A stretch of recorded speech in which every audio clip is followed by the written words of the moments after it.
How is everyone doing?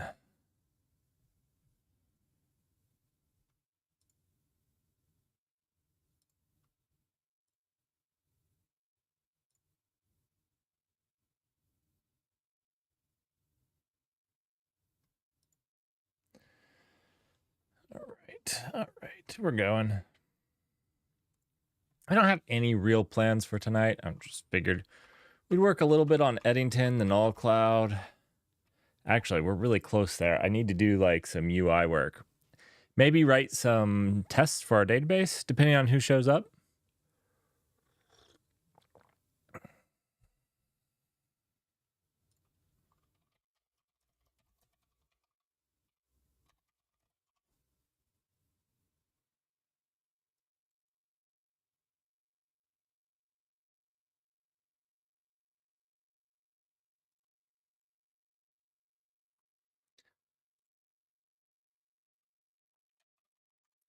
Actually, I think I'm going to start there.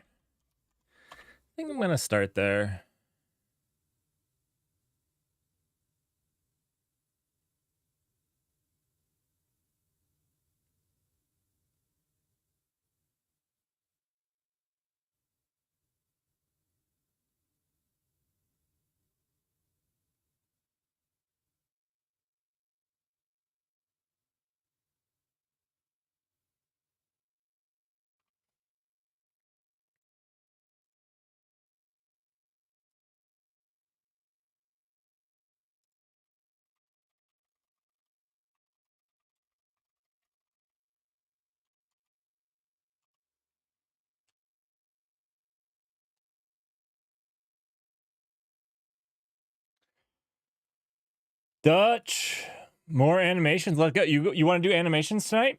That's what we want to do? All right, let's do it. Let's try to animate. Let's do some more animations. That's actually good with me because I need to work on that video. So you know what?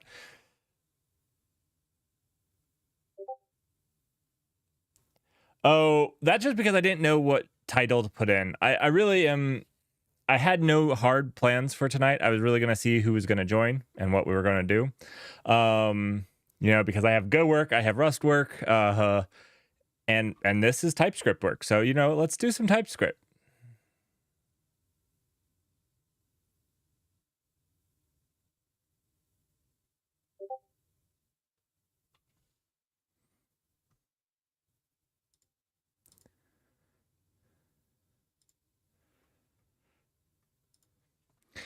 All right.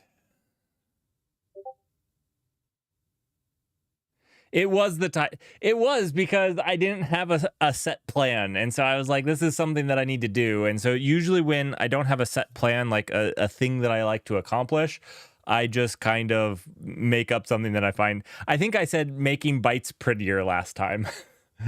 I found that funny at the time. It sounds stupid. or yeah, it sounds stupid now that I say it out loud, but yeah, that's why I went with byte manipulation, okay? Because it doesn't sound quite as juvenile.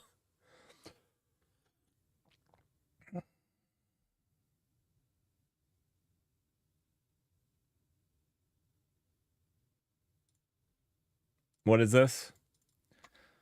What is this?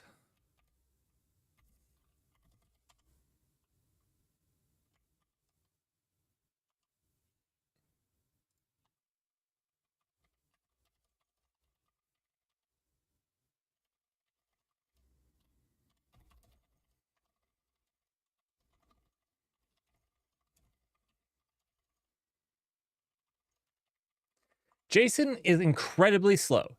Here's what's faster. Well, so one thing that immediately jumps to mind is you have to understand what you're and I'm not saying this blog is wrong in any ways, but when somebody says X is slow, here's something faster, you have to ask yourself what the trade-offs are. Usually when something is slow, it actually brings some sort of benefit. You could make a faster database than Aerospike by removing a bunch of features. If you're wanting to talk about like another thing, cache invalidation. So if you're wanting to talk about Redis, you can make a faster Redis if you didn't invalidate cache or need the ability to do so. It's those types of things that it's like, yes, but what features do you give up? And make sure that you understand that. Again, I get JSON is slow. It's a string. It's kind of slow by design. There's a lot of byte. Like you could do proto buffers. You could go fast buffers. I think it's called fast buffers. Is it fast buffers? Fast buffers. Flat buffers, I think it's called. Flat buffers. There is a fast buffers, but I think I was thinking of flat buffers. I think I was thinking of, this is what I was thinking of is flat buffers. There's obviously fast buffers. There's proto buffers. There's, there's BSON if you'd like. That's binary JSON.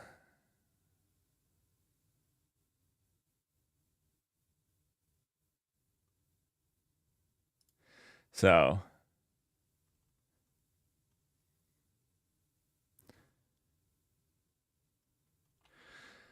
what JSON is and why should you care?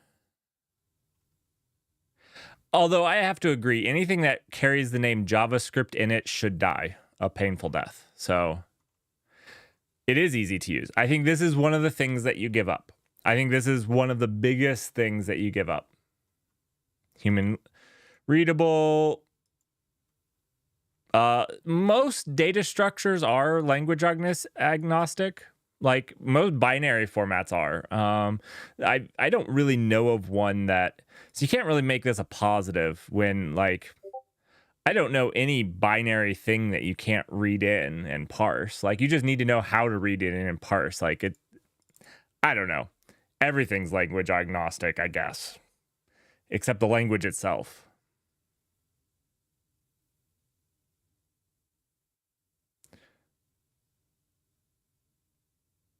Yeah. No, that's. I don't think any file is tied to a language. It's in the file formatting. Yeah. I was just pointing this out that this is not a intrinsic thing of JSON. It's every file type. Yeah. So. Okay. So cool. It's pretty thorough.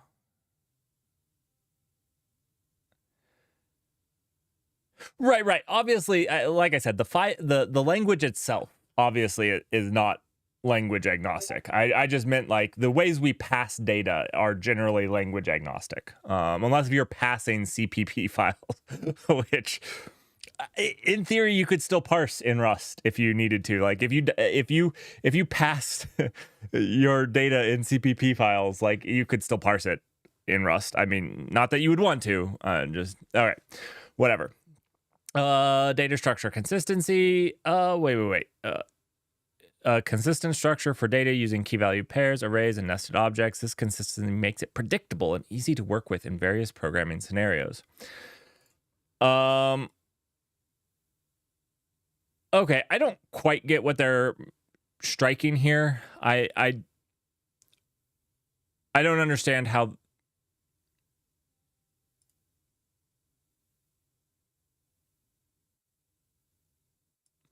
How would this be different from something like proto buffers? Not sure. So far, the big thing is human readable and browser support. 100%. These two are huge. JSON APIs, many web services and APIs provide. Yeah, I mean, JSON APIs, 100%. The nice thing about JSON APIs is that they're human readable and they're easy.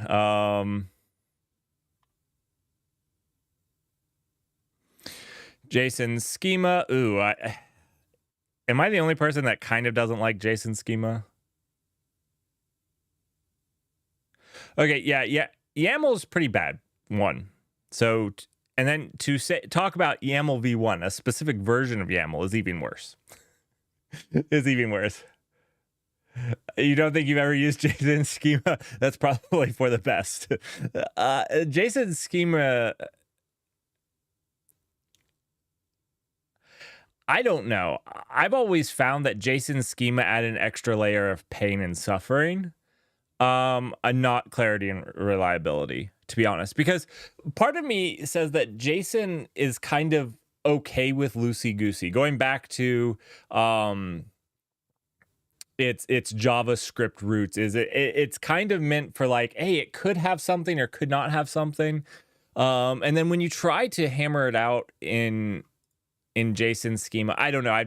Maybe it's just been the way I've done it because I've done it very little. But the times I have tried to do it, it's never worked well for me.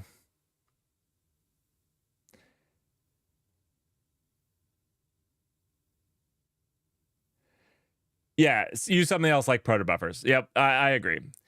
Given these advantages, no wonder that developers across the globe rely on JSON for their data interchange needs. However, as we explore deeper go into the blog, we'll uncover challenges associated. The need for speed. Is the Primogen the person that came up with blazing fast? Can't be. That's a Rust thing, right? Not a Primogen thing? The importance of application speed and responsibility. Good, because I didn't want to have to give up blazing fast. I like using that term. I use other terms with fast as well. Ludicrously fast. Okay, user expectations. Users have grown accustomed to lightning fast responses. Sure. Competitive advantage. Speed can be a significant competitive. I don't know that I agree with this. Oh, okay. I think this has a big it depends asterisk. If you're talking about being a competitor with Twitter, the being 500 microseconds and being 200 microseconds, I don't think matters. And generally, when we're talking about decoding these things, that might be what we're talking about. Now, if you're talking about serving ad and getting it from the database, that's where like a database like Aerospike wins because it is so fast. So for fraud protection as well, something like that, I think speed has a significant competitive advantage. But yeah, it depends a lot. I mean, if you're talking about really slow, if you're talking about 2 seconds versus under 200 milliseconds, yeah, that's a huge difference.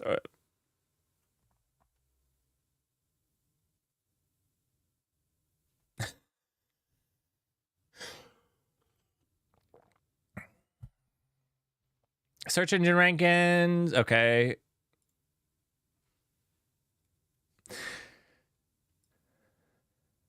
Huh. Now, my question here is, do fast loading pages rank higher because they're better made and thus more people spend more time on them? Or are they higher ranked because Google actually loads the page and loads it 5,000 times and sees how long it loads? I would tend to think it's the previous. Like, faster loading pages are just generally better engineered because they actually spend the time to do it and are then just higher ranked because of that. But I could be wrong. Google could be opening each web page thousands of times to get an average load time for the faster load. Like, maybe they're doing that. That seems extreme to me. Conversion rates, in particular, are actually aware of the impact of speed on conversion rates. Faster websites lead to higher conversion rates. I get that. I don't know that you can really tell under like 200 milliseconds, though.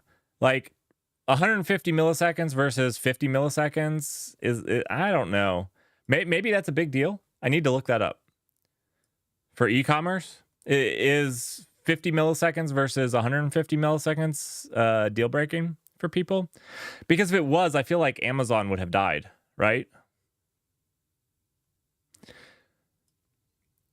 Mobile devices, the need for speed has become even more critical. Mobile users have often limited bandwidth and processing power. I don't find this to be true anymore. I don't feel like this is true anymore.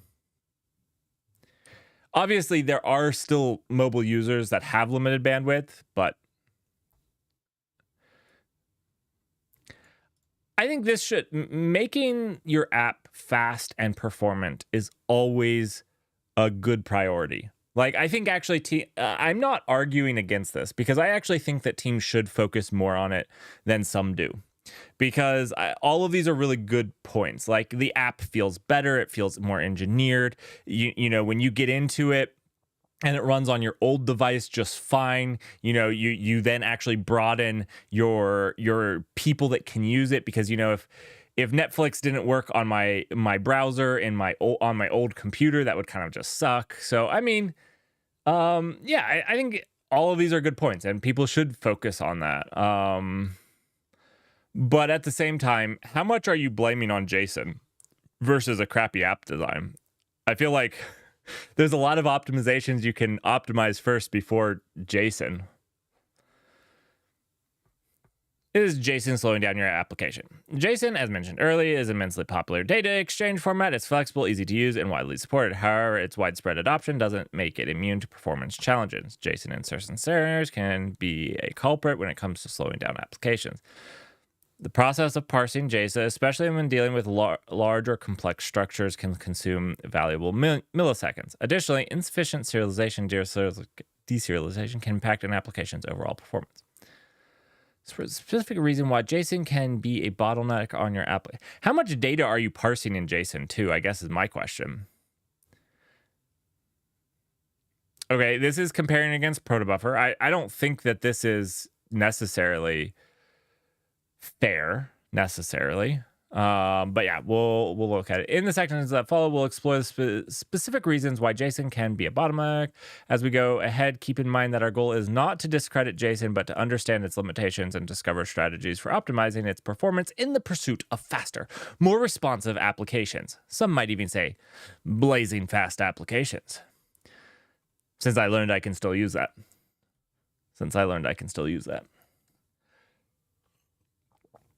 Why can JSON be slow? I mean, it's plain text. It should be blatantly obvious why JSON is slow. It's human readable. It's like, so for real, like if you think about a database, have you ever dumped a raw database? You can't read it. No database stores their data.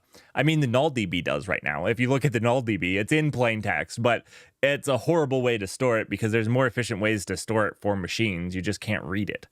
Parsing overhead. When JSON data arrives in your application, it must undergo a parsing process to transform it into a usable data structure. Yep, parsing can be relatively slow, especially because it's plain text. I mean, yeah. Serialization and deserialization. Isn't parsing and serialization effectively... I mean, I think this is a little bit double dipping here, but I get the distinction he's talking about. JSON requires data to be deserialized. Actually, most things do.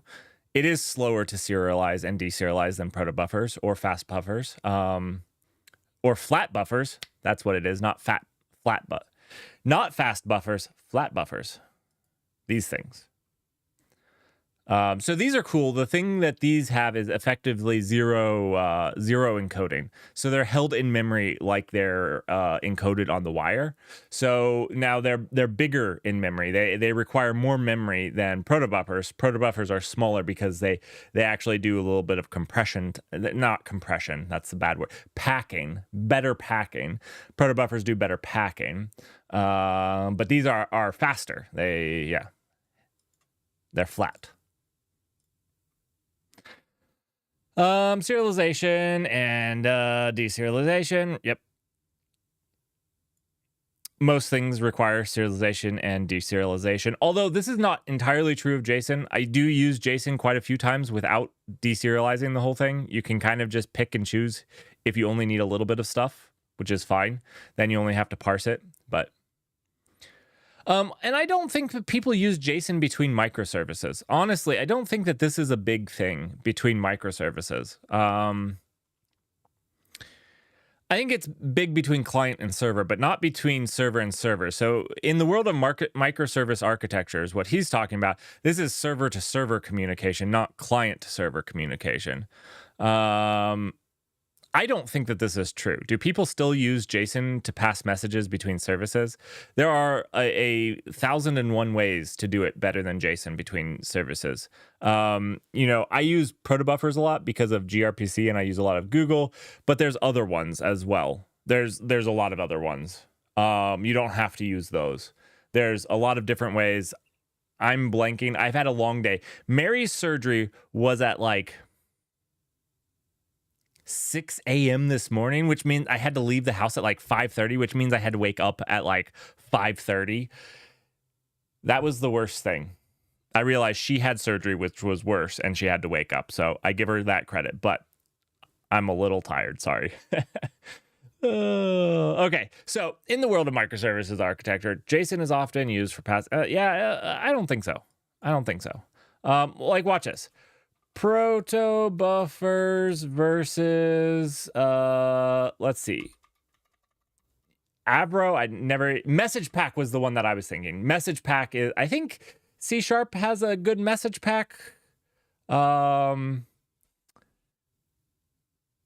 That was the one that I was thinking of. Yeah. Like I said, there's a bunch of different ones out there. I don't think server to server is dominated by JSON. I would hope not.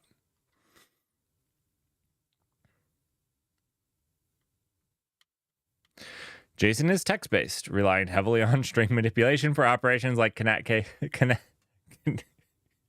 concatenation and parsing. String handling can be slower compared to working with binary data. Yep. Lack of data types. Sure, I've never really had this as a big limiter, but it's effectively true.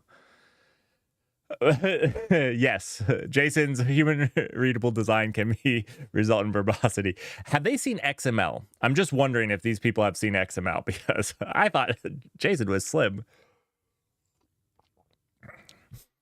No binary support. Have they not seen BSON? Come on, people. BSON.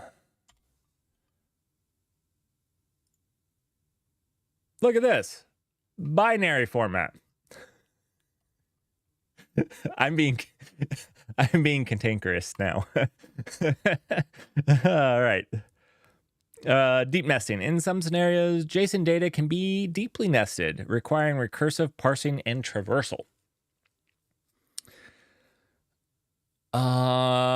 Okay. So can just about anything, I guess, if you design it that way. I guess this goes like maybe he's saying that JSON lends itself to that. I'd have to think about that statement because I don't know if it does. But yeah, you definitely could maybe make that argument. Protocol buffers, good choice. Oh man, okay, so at least I got the first two. Let me see if I can think of the other ones. If he doesn't have flat buffers on there, he's absolutely fired as a blogger, for sure. Protocols, protobuf as a binary serialization format defined by Google. They are designed for efficiency, compactness, and speed. Protobuffer's binary nature makes it significantly faster than JSON for serialization and deserialization. You know what I want to let people know is you can use protocol buffers for more than just sending data over the wire. You want to know something that was really fun that we did with protocol buffers was actually storing data in a SquirrelLite database. Our SquirrelLite database was burning down because the drive speed wasn't fast enough to do what we needed. And what we did was actually converted from JSON to protocol buffers and was able to double the amount of stuff we could store because of that. And then we actually compressed that, which actually, because we had extra CPU, which actually then made it an infinite amount of stuff that we could do. Anyways, you don't have to think about it just as, you could store stuff in S3 in a protobuffer. I'm not saying necessarily to do it. I'm just saying it doesn't have to be microservice to microservice to microservice. Yeah, I mean, that was actually a long time ago. That was Protobuffer's V2. We were using V2 because V3 wasn't out yet. So that was a long time ago. That was my first job. All right, message pack is another binary serialization format. Known for its speed and compactness, is designed to be more efficient than JSON while maintaining compatibility with various programming languages. Yep. Oh, he has BSON in there. Nice. All right, this guy gets his blogging rights back. Avro. Okay, I knew Apache had one. I never remember it. That focuses on. I think Avro is kind of like protobufers.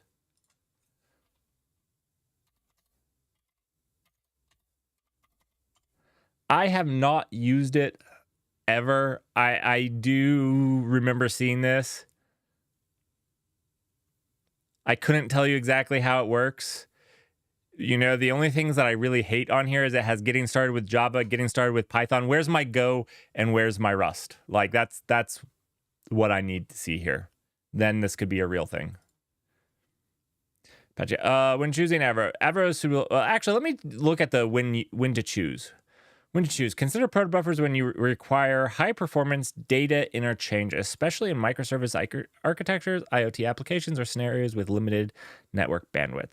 I think this is really vague. I think actually most of these could do the same statement. Like, consider X when you require high-performance data interchange, especially in microservice architectures, IoT applications, or scenarios with limited network bandwidth. I mean, message packs are almost the same size. I don't remember off the top of my head which one is smaller, so like maybe one has a slight advantage, but not that much. Same with BSON. BSON is also much smaller than JSON, so like I think this is effectively true of any of these. But message pack is a great choice when you need a balance. You know, why do I choose protobuffers most of the time? Like, this is my go-to, mostly because the tooling is really great in the languages that I use it in. To be honest, like when I use Go, yeah, I mean, protobuffers are really well supported in Go. So like, could I use another thing? Sure, I could, but protobuffers and gRPC are a really fantastic library that just work. So why would I try to use a different one? It's nothing against message pack even that I weighed the different options for my architecture. It's just that they're close enough in most things that I don't know why I would pick another one.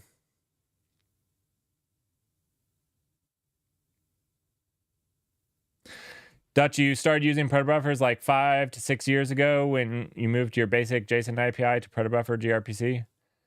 Yeah. Yeah, and protobuffer because it built 90% of my server clients up. Absolutely.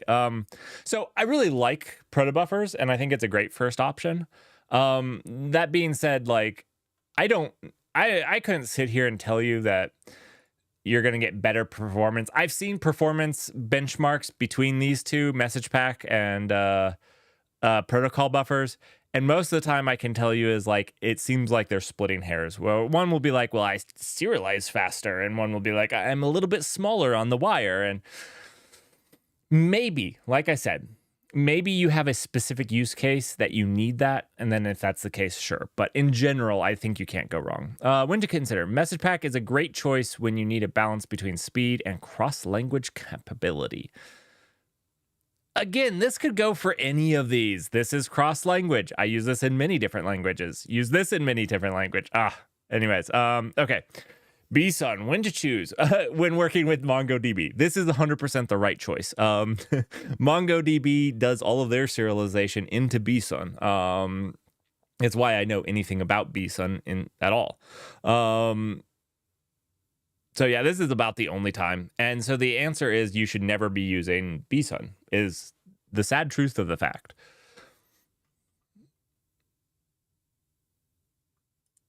Avro is suitable for scenarios where schema evolution is important, such as in data storage, and when you need to balance between speed and data structure flexibility. This is an interesting concept. Do they have some sort of like versioning that they can do? And is the data structure intelligent enough to tell which version of that it is? Because I know when you're talking about database schemas, there's things around that like that. Apache Avro is a data serialization that focuses on providing a compact binary format. It's schema-based, allowing for efficient data encoding and decoding. I mean, this is true of protocol buffers too. The same statement could be said.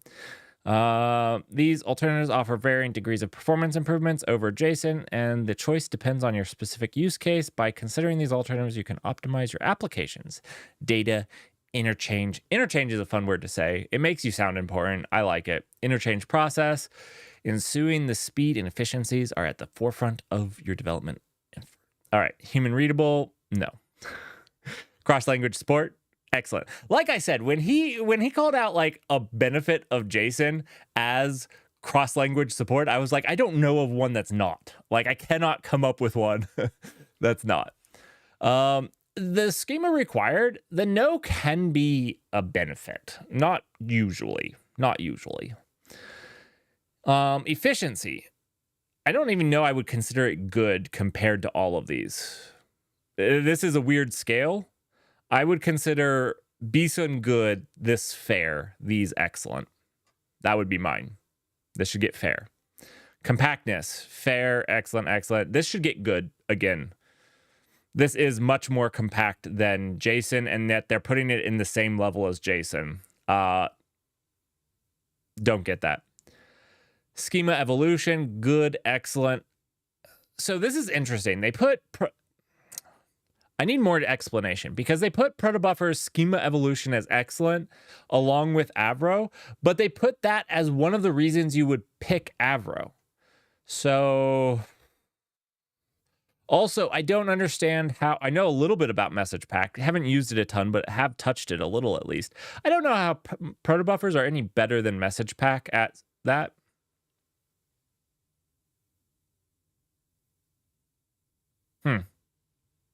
Okay.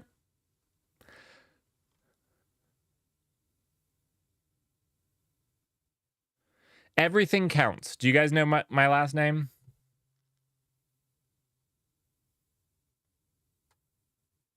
It's counts, by the way. I love it because it's like a small phrase. If you need some motivation in the morning, you're like, Merrick counts. Yes, he does. Yes, he does. So tempted to name one of my children something like everything. Everything counts. I know it would ruin their life. Still tempting. Still tempting.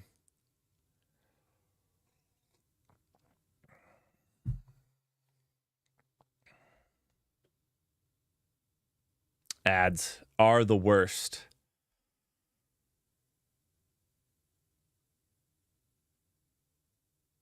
Oh, wait, this thing still goes... I'm not even halfway... Oh, gosh. Not even halfway through this.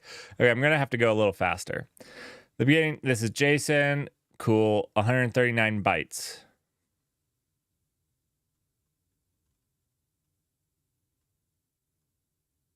$38. $34. This is where... Okay, look. 193 bytes. Look at this chart. Compactness. It put fair and fair. It put Bison as fair. This is why I was literally sitting here and arguing that this was at least good. All right. 139 bytes. 43 bytes. Obviously, it's not as good as the 34 bytes. Message pack seems to be a little bit smaller than protobuffers. But that's what I'm saying. It's good. Oh, they summed it up here instead of going back and forth. I just made you all dizzy for no reason at all. Oh, wait. Are the ads over? You know what? I did not check. I did not check. I just went on my merry way.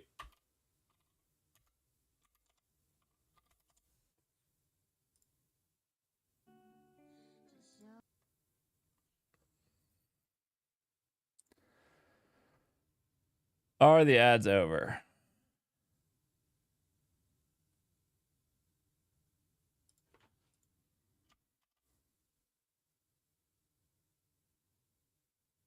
It appears so.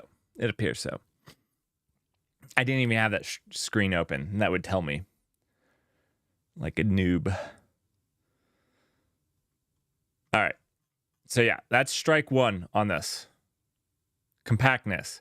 I would even put it there as excellent. It's pretty close. It's like excellent minus minus. It's like really, really close. It's like an excellent minus. Like it's pretty. When you're talking about this graph isn't right. Oh no, this is right. When you're talking, it's this close to protobuffers. It's pretty excellent. It's pretty excellent. I am surprised to see message pack that much better.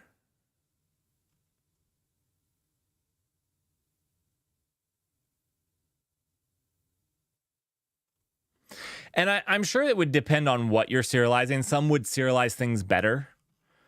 Let's see. I'm pretty done.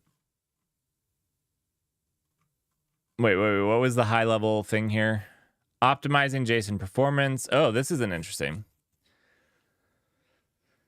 Is not without speed challenges. The format's human readable nature can result in larger data payloads and slower processing time. All right, one thing that you can do here, I'm going to let you guys into a secret.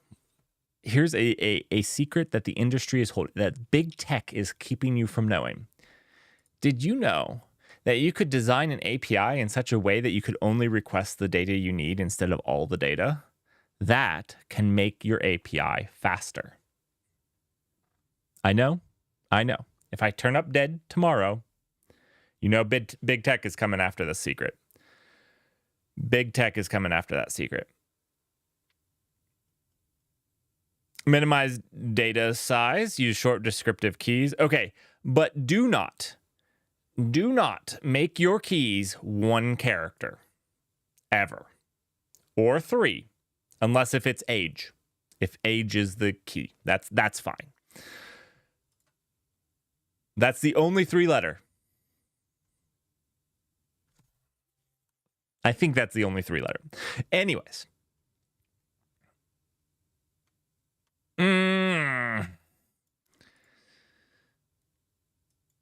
I don't know about this one.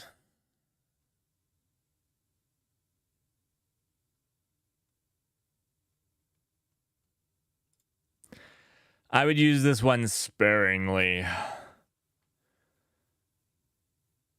Use arrays wisely. Yeah. I was going to say, I have a gut reaction to this one.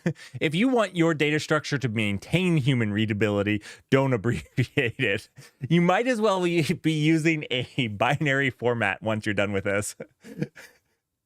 Yeah. What is TX in? Like, if you abbreviate, it needs to be very common abbreviations. Very common, like the most common abbreviations you have ever seen. Like CTRL is fine instead of control. If you do CTRL, that's fine. ALT, also fine. CTX, that's fine for context.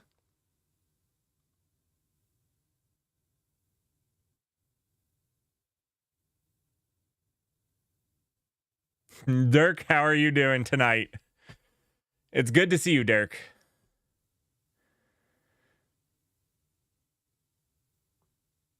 You know what? There's also no X in tar, but for some reason we need to use it as a flag. I'm actually doing really well today. So I got some stuff done around the house. I had today off because my wife had a very minor surgery. She's doing well. Got some stuff done. I feel well rested as well. I actually took a nap too when she was taking a nap. And then the kids let us sleep, which was fantastic. So doing well. XZ. When I was first learning Linux, tar was like my Achilles heel. Like, forget Vim, tar. What those flags meant never made any sense to me. We're learning right now how to JSON properly. We had no real plan. The community wanted to go over this article, which happened to be like a elephant of an article. Super long. We're going fast mode at this point. I have released industry secrets here as well. Optimize number representations. Use integers when possible.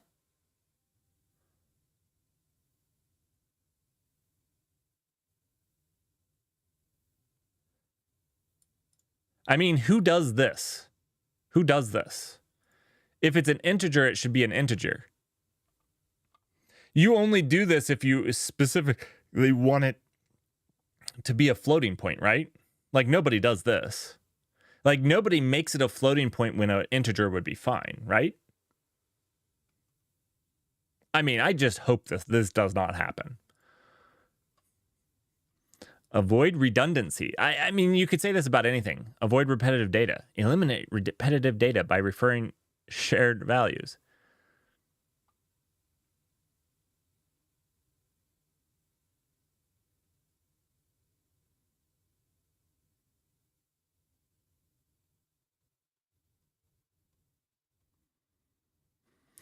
Compress the crap out of it. Yep. Did you know that you can compress your binary formats too, as long as you use a lossless compression?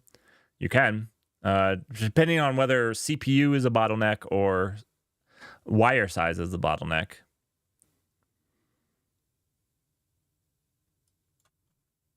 Okay, yeah.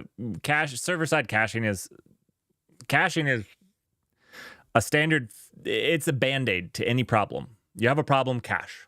That's the quick, easy fix that doesn't affect your architecture. Can you do something now that doesn't require programming?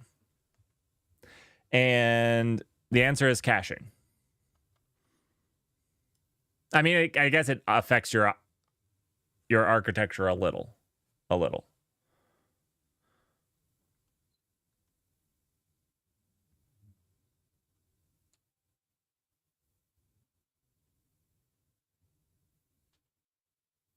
Okay, yeah.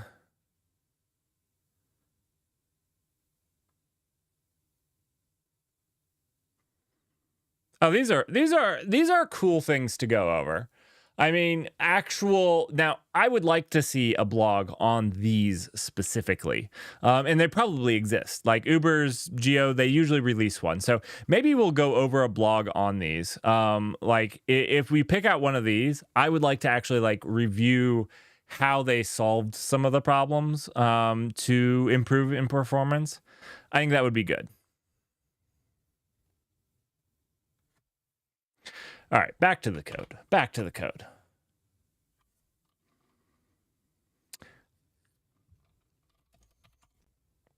What were we going to? Oh, you had said you wanted to do some more animations. Byte animations. It was that or writing test cases for the database. I feel like maybe we write one test case for the database and then we go to the animations, especially since Dirk is here. I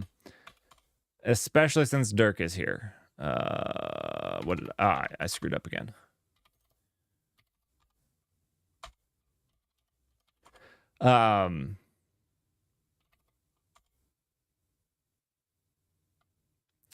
I had wanted to, I don't think it was here. I had wanted to expand a few of these test cases a little bit. Just to, I know there's more cleanup, but I'll probably save that for Saturday's stream. But I really quickly wanted to possibly, let's see, what am I thinking? I just want to make these test cases a little bit better. So effectively, when we go to debug the problem again, we have some tests that we can run over and over again, maybe on a loop to, we could even move this into a function and run this test 100 times. Yeah, something like that. Let's see. One thing that I'd like to do is actually clean up the files. Actually, there was one thing. No, I didn't find the bug. That's the problem. We still only reproduced it once last time. We only reproduced the issue once, and we didn't have any of the panics. We have some log statements and some panics now to try to tell us a little bit better of where it might be, because where we thought it was is we kind of proved it wasn't where we thought it was. We thought it was part of the compaction. And so we did a lot of logging through the compaction to make sure that something weird wasn't going on there. And we effectively proved that it wasn't part of the compaction. And now we're thinking maybe it's like the actual building of the index the first time around, but that doesn't seem right either, but we're working through it.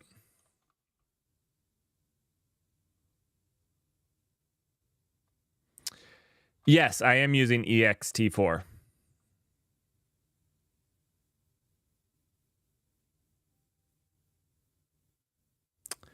Is there something I should know about that?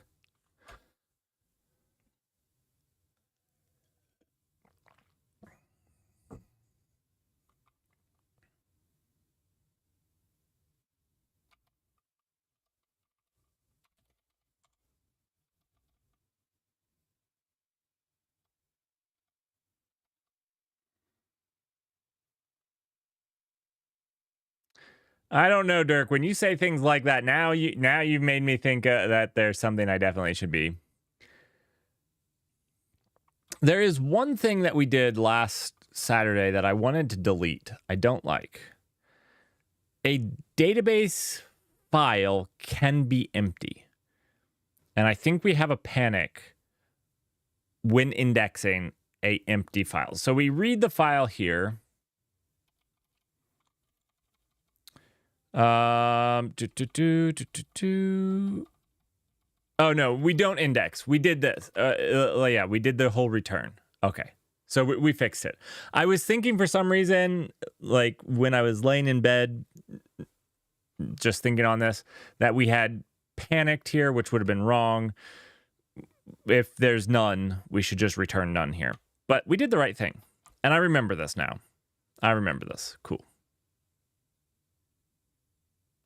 I'm not an expert either on the file, like the file systems. I usually just use the ones that are easiest to use.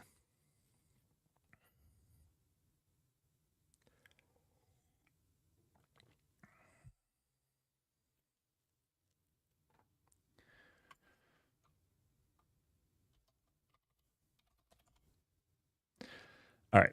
In this case, the one thing that I wanted to do here, do we want to clean up these files? We want to have like a function at the end.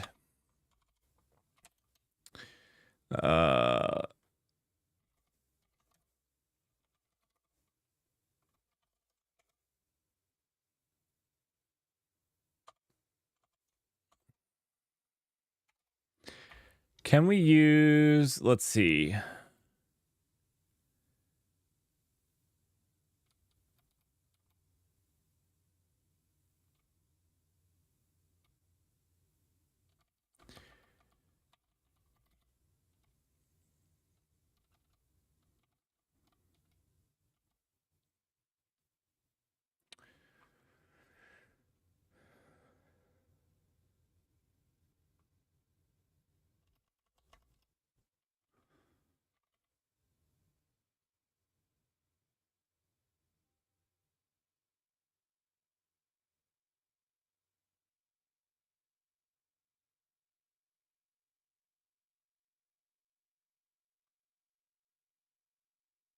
You're liking ZFS?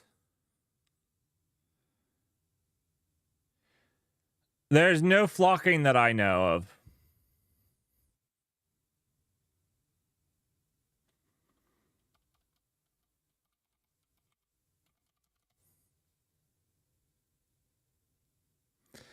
The issue is, on a restart of the server, the problem isn't there. And any of those things,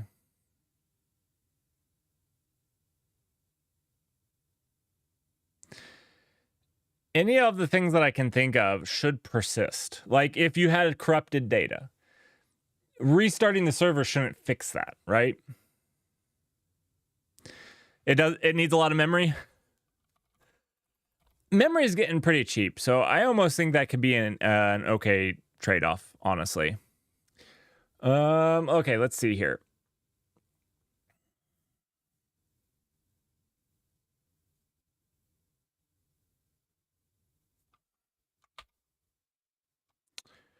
Oh, let's see. I needed this. We have get all files by extension. I want to effectively do this of get all files in a directory. I think I'm going to rename this to file utilities, and we'll just have all utilities for files in here. Get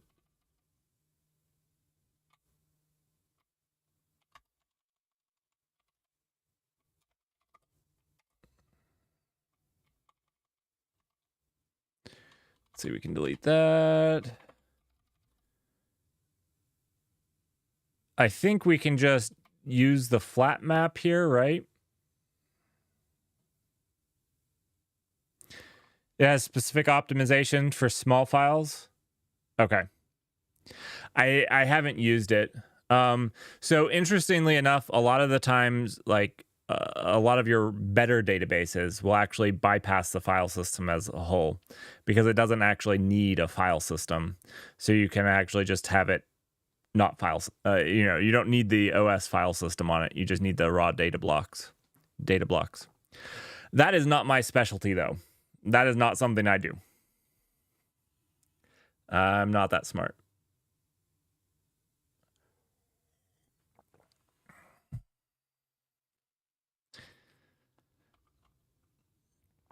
All right. Let's see. We can just do this, right? So this is where we're checking it. We're just going to do the collect, right? Maybe. I said right, but that was more of like a right, which is obviously wrong.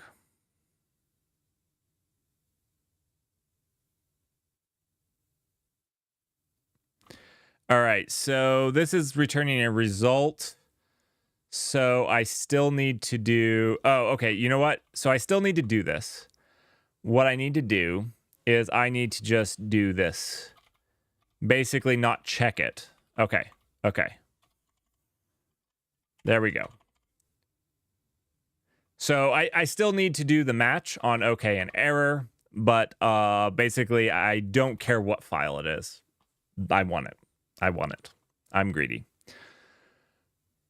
Any code following this match expression is unreachable as all arms diverge. All arms diverge. Isn't that what arms are supposed to do? One second. I think I'm missing something here. Oh, this return none. It's complaining about this return none. Basically, I've covered all the arms. Okay, got it.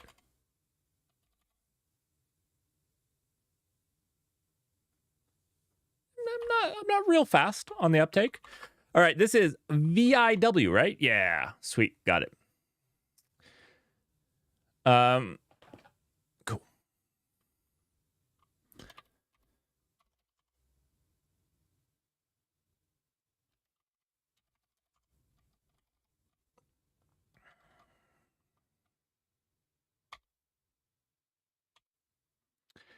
Let's see.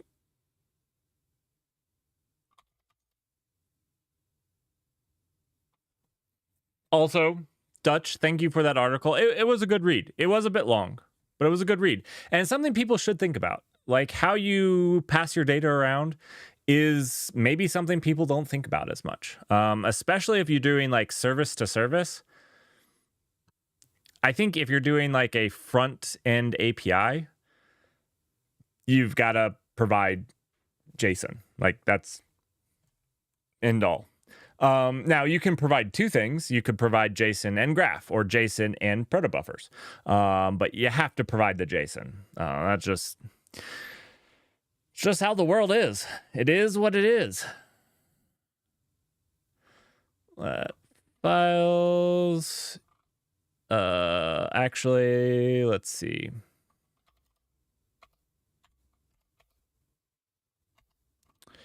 And this is going to be the path, but I don't have this path yet because I need to do this line here.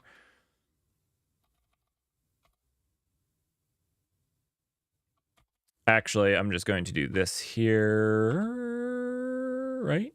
Yeah. And then we're going to delete that.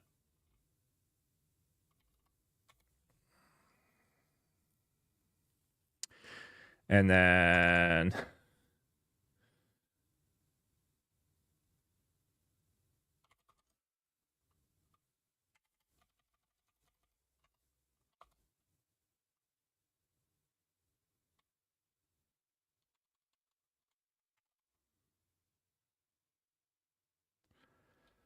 let's see.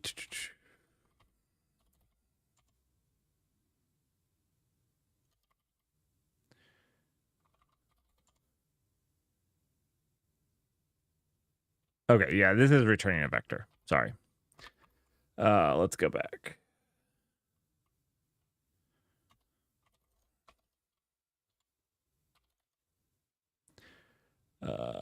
Files. I don't know why I'm using P.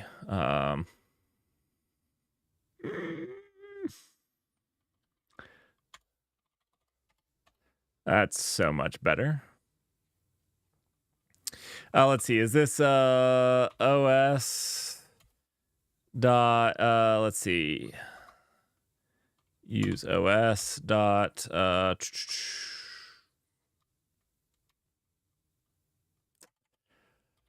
I do not know how to delete a file.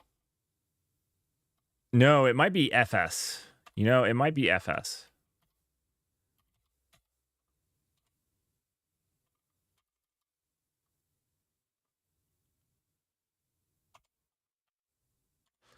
It might be, let's see, reader, delete. Where's delete? No.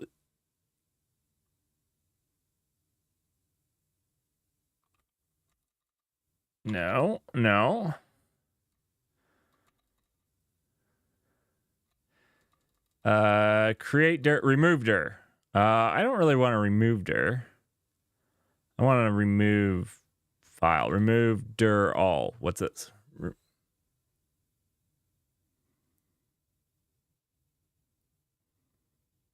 We're going to remove file. This one. Here we go.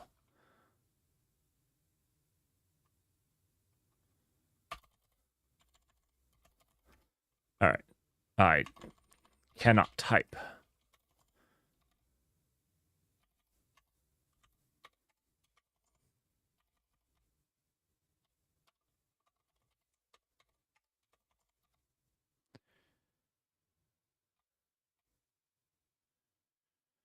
Let's see.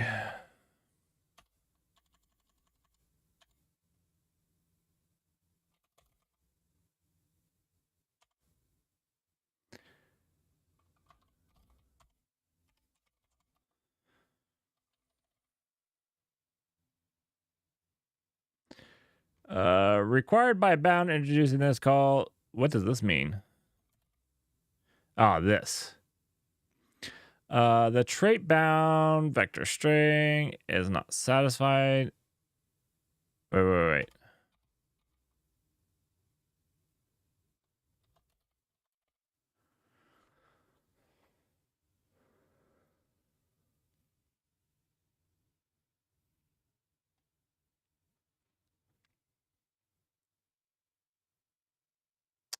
Oh.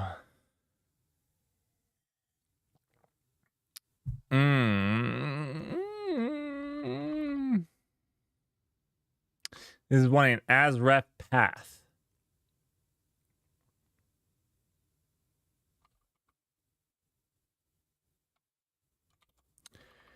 Can I? No. The answer is no. The answer is no.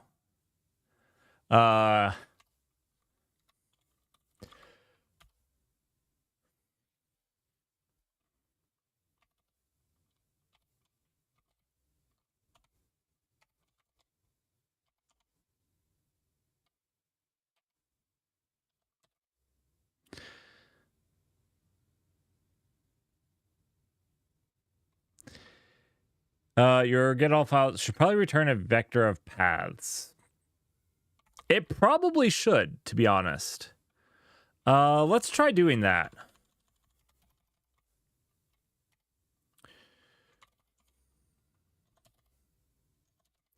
So this is a std path that we're wanting.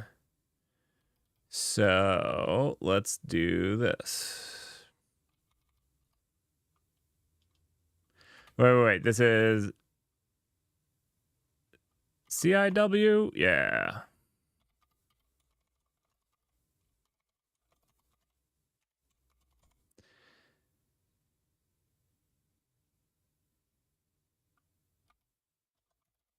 The size for values of type U8 cannot be known at...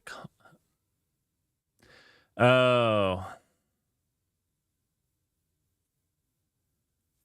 I don't know what a path is. Wait, it's an OS string, which is an inner slice. Okay.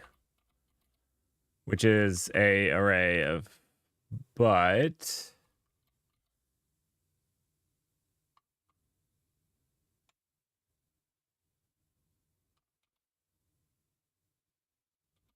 So then we just need to have a ref to this, right?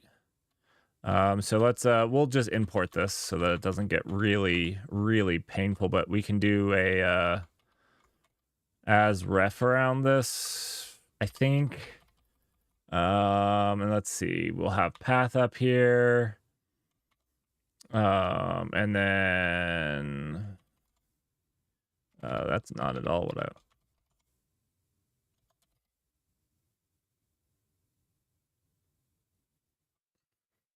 The size value type.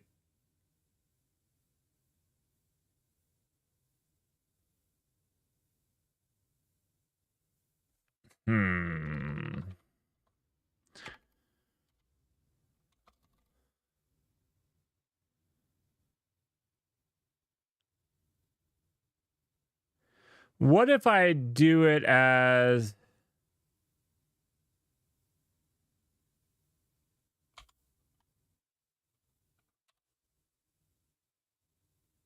Wait.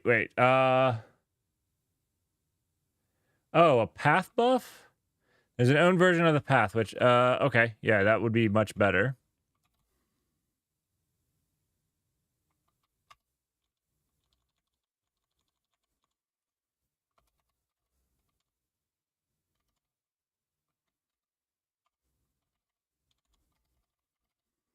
Let's see. Fix me.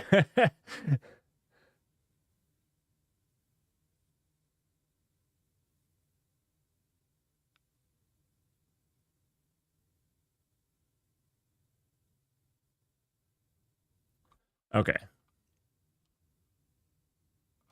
And this has an OS string, which has a buff, which has a vect8. So that should be fine. All right, and then we need to collect this as a vect of path buff. Thanks for the call out on that. I haven't used path buff before.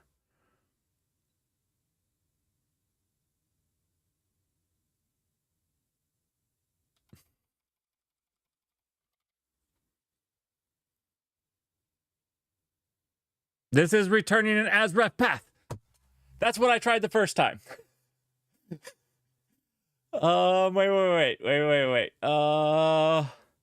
How did I... Oh. No. This is returning a...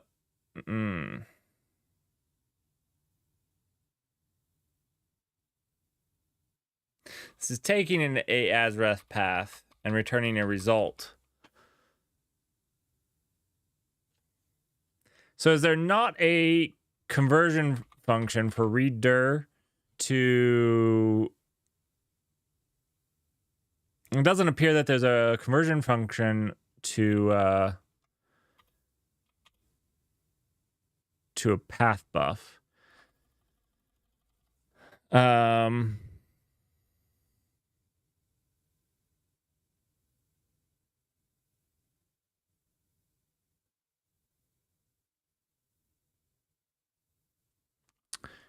My question here...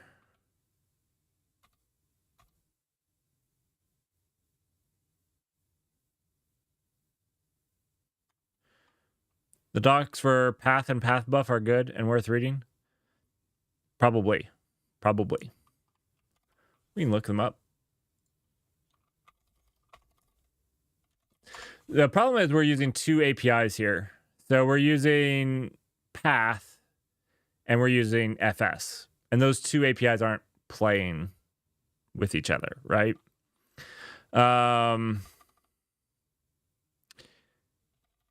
Because we can return this as path buff.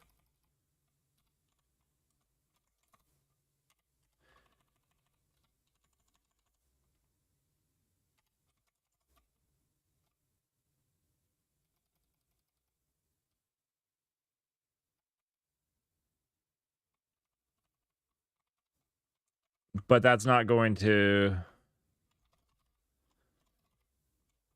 solve everything.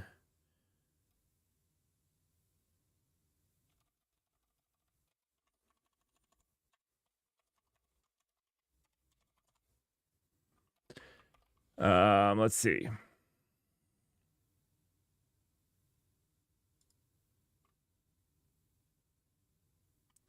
Wait, am I turning them into strings? Oh, good point here. Wait a second. That was some copy and paste. I might just want to turn Y. I don't know what Y is.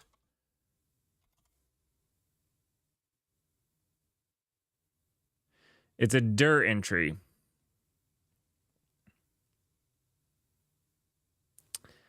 It's a dir entry.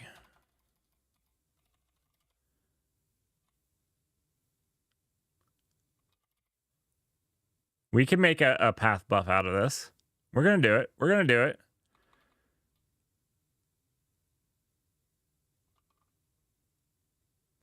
I was just making strings. Making strings was easy. Let's see.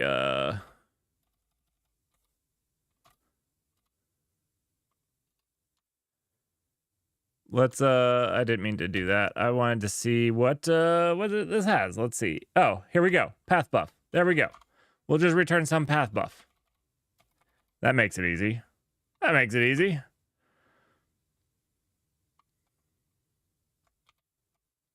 That's not at all where I wanted to go. Let's see. Where was this? Main?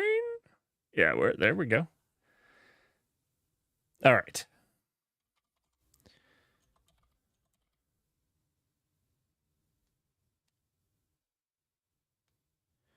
All right, so it doesn't like that we have... Wait. This is returning a result. Okay, that's one problem that we have. We need to unpack this. This 4 isn't looping over a 4. It's or not an iterator.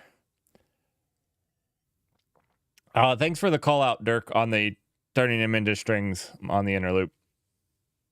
Or on the match there. Okay, so let's see. Get all files, returns a directory. We're gonna just change this to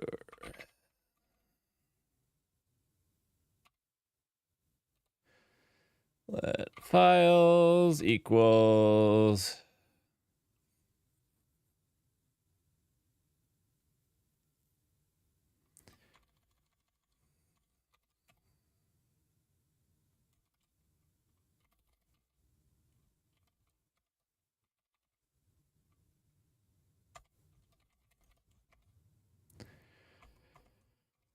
I'm just gonna return here. This is literally just in the testing module. I mean, could not delete files used for testing.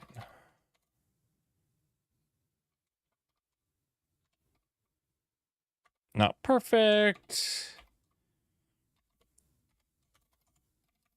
All right.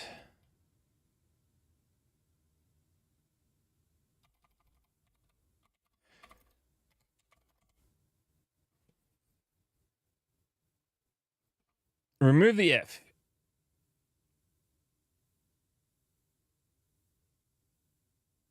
Wait, what did I do wrong here? Syntax expected block. Add a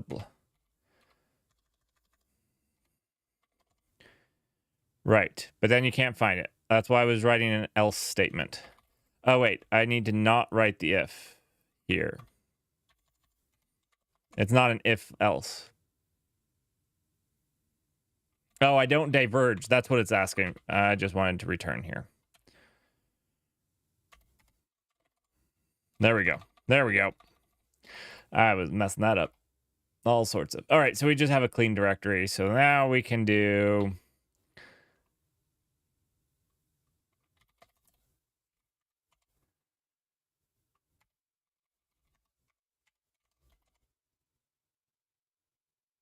So we can just clean up the directory afterwards.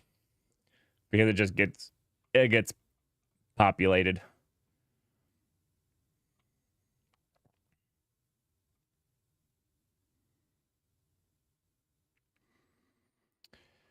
All right, so one thing that we could do is write a bunch of values to the database and then call compaction.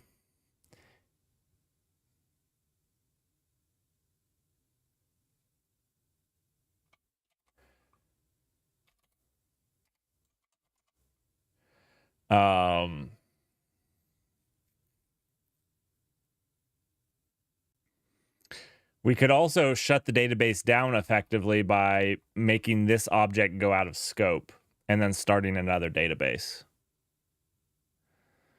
So we could move some of this to a file. Actually, almost like this should be a setup function.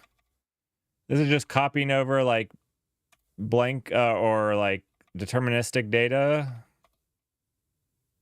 No, undo there. Let's see.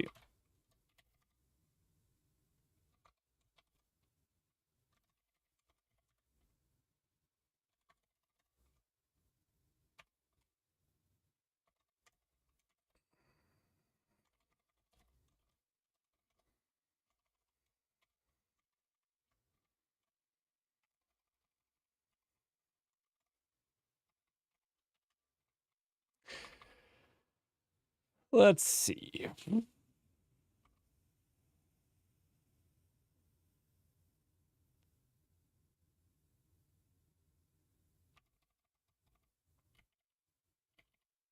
Seems about right. This way we can use this on any tests that we run from here, which I think will probably build the majority of our tests right here. If we get into a lot of tests, we can break it off.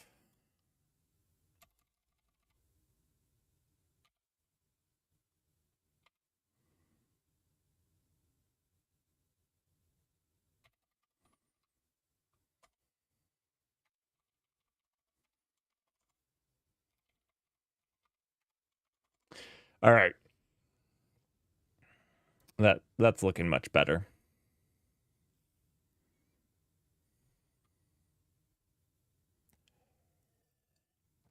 I'm pretty excited.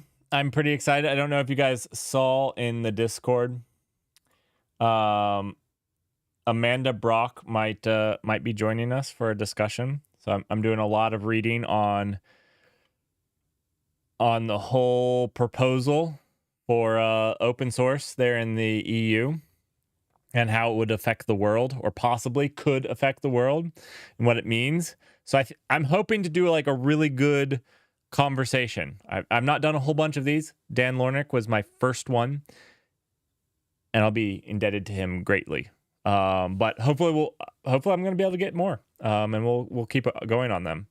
So if you guys are interested in what the EU's new proposition could do for open source in the EU, and probably affect the world as well, that's gonna be an episode you're not gonna want to miss. I'm going to read up a whole bunch on it. I spent, while Mary was in the hospital. That's I had a bunch of reading material this morning, sitting there reading up on it. It's hard because, and this is why it's good to have an expert. There's a lot of international laws that like are very complicated. So exactly what it means, I think, is hard for a lot of people to know. And I'm definitely by far not an expert, but I will at least have a pretty good list of questions to ask. A pretty good list.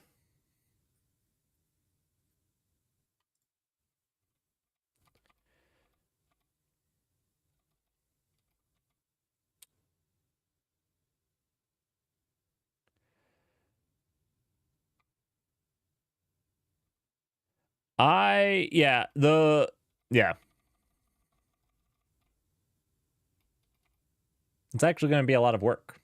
It's going to be a lot of work. All right. So this is looking better. We could probably even run these tests.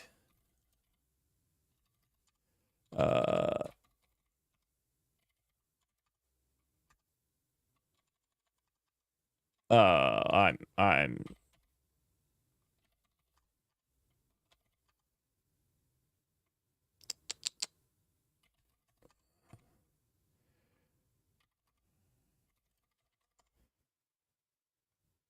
Oh, we could not run these data. Wow. Wow. Who wrote this? Mod.rs.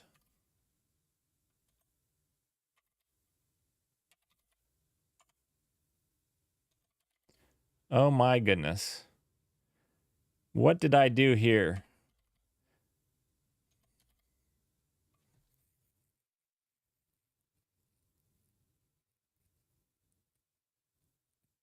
What did I do here?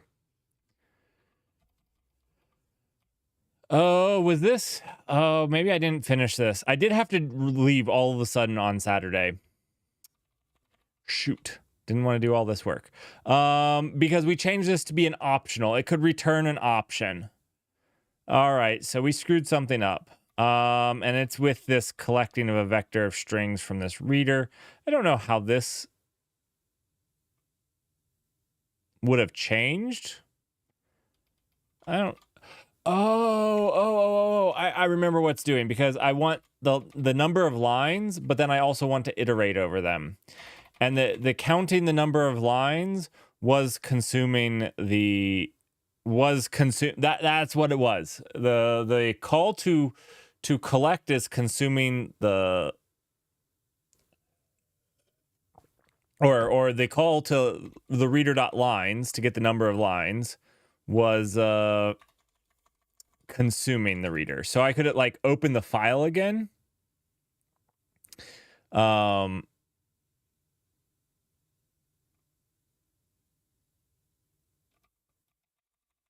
Wait, consider using len instead of len. What? Is there a lines.len here?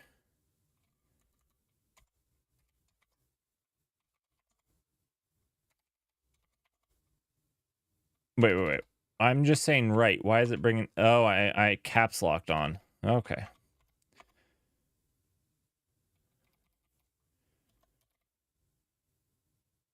I don't know what it means by expected due to this. All right, mismatch types. I feel like this is fine. Let's see. Expected a vector of string. Well, I did say vector of strings here, didn't I? Can I just delete this? Oh, but that's what was providing the len. That's what was providing the len. This is why we were doing a vector and we needed to collect. It's all circling back now to me. It's all circling back. Why we had collect? Oh my gosh.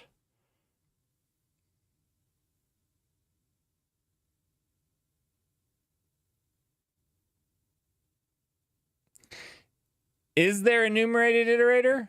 Let me look that up. Let me look at. I've never used one.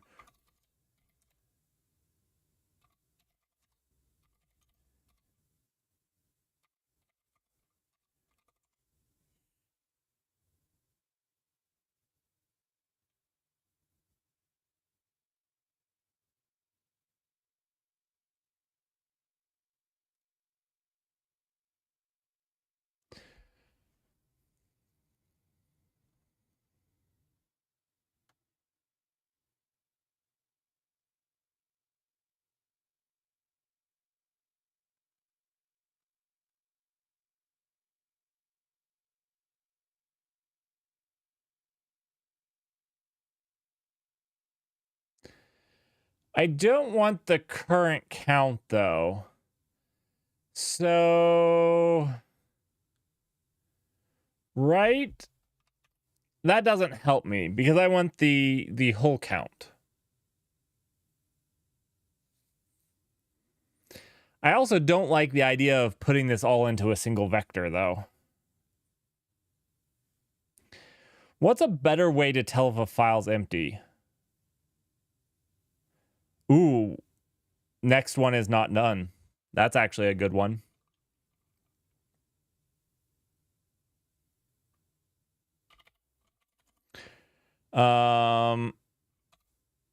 Let's see. Readers.lines. Let's remove this.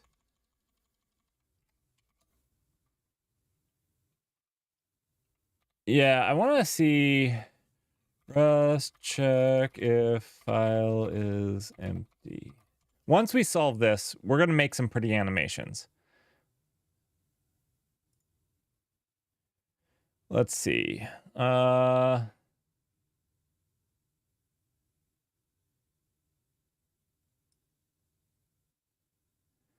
not what I want. I don't want to call lines. That's exactly what I don't want to do.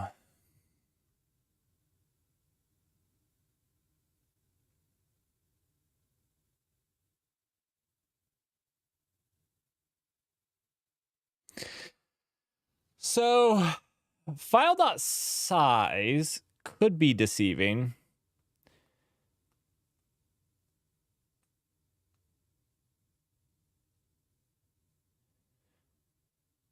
So lines is fine, but he's iterating over the lines.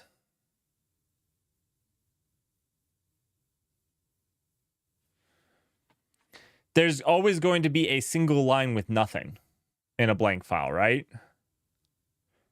Or it could be. That would be valid.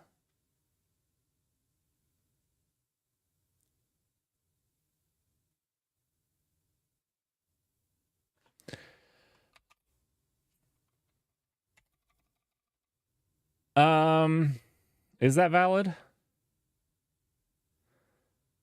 Is that valid? I said that very assuredly.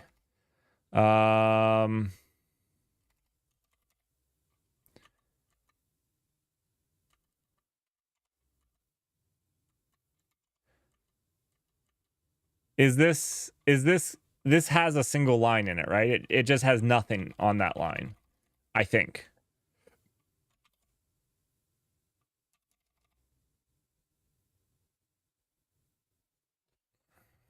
I guess we'd have to experiment with how that serializes in.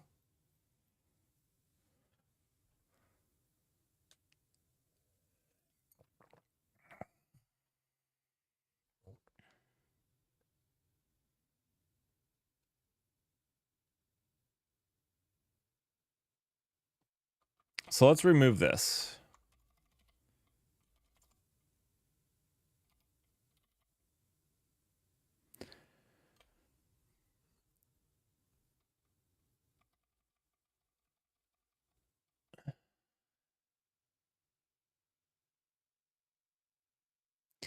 I don't care. If there's no lines in it, I don't need to return an option, right?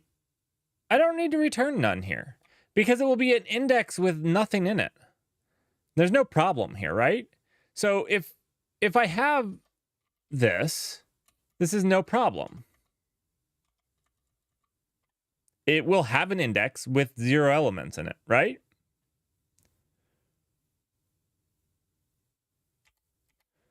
The only problem is we will have a panic here, which we could probably argue is not necessarily a panic. In theory, we should be able to parse every single line of the database.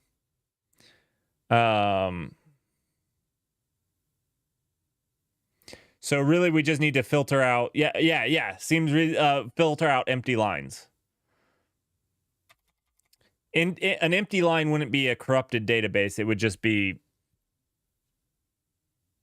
garbage. In theory, we wouldn't want a database that could have empty lines, but that's more work than I want to do tonight. Okay, so if the line, let's see, then we could just do like line dot length here. If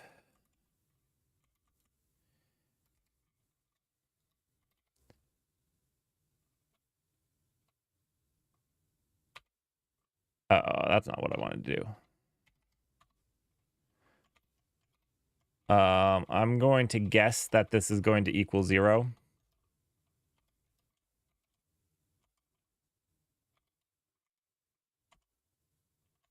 That's also not what I wanted to do. Continue.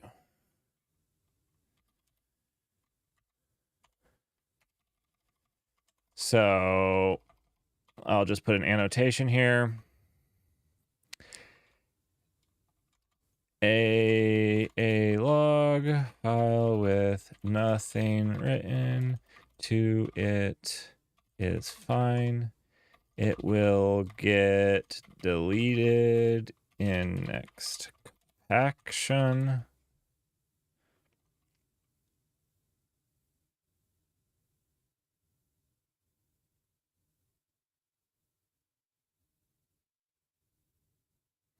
What do you mean by that, Dirk?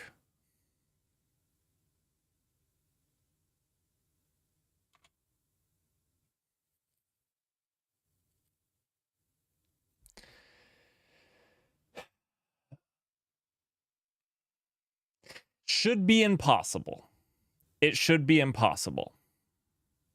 But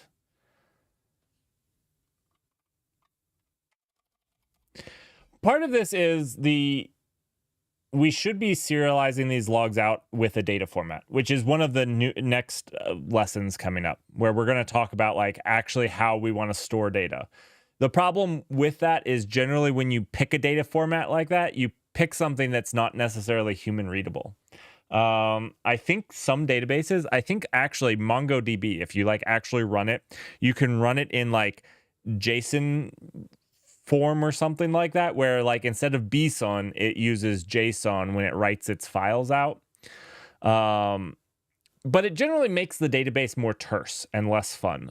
If we do that with this one, I'd like to do it where we can still, whatever format we use, I'd like it to be able to be human readable when we parse it out. I need to research. I need to look into it a little bit of which one we want to use. Like, it's like with the index. Maybe we use more than one and we make it a journey, because I think with the index, a lot of people are showing a lot of interest in like also how do you do a B tree, or how do you the SS tables and those types of things. So I think it will probably be a journey where we explore a lot of different ones. But for the first one, I want to pick one that's going to be easy. We could just do JSON, and because that will allow us to do metadata and some stuff like that, which will open up a lot of different things for our records.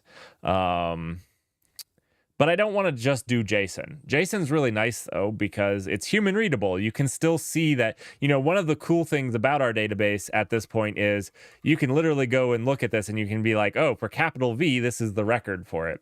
Again, this is just my benchmarking puts random data in it. It looks like keys. These are not keys, people. These are not passwords. You have your have your heart out at trying to use these as passwords. They are not. Just random data. Random data.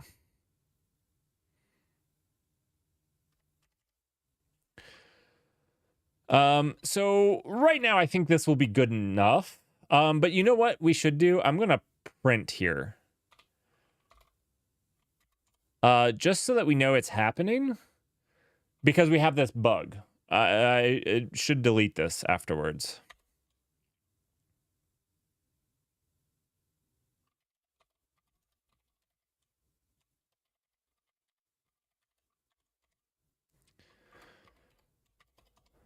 All right.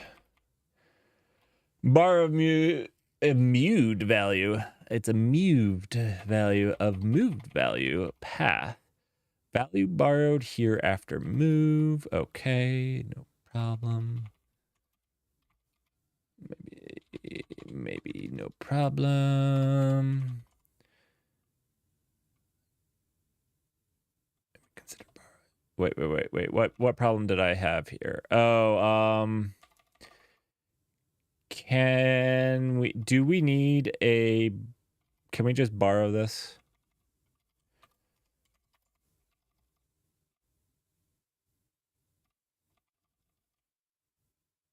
I'm a little happy with just cloning because it makes it, you know what? I think I already had this argument on stream last week. I think I'm just going to go clone. And I think the reason is because it's just easier for, I want people to focus on the database with this project. I actually almost regret doing it in Rust just because maybe other people would have had an easier time with a different language, and I don't want Rust to be the thing that keeps them from it. Should be a reference there. And there's no problem with that, or shouldn't be a problem with that. Hopefully it's not a problem. Value moved here after...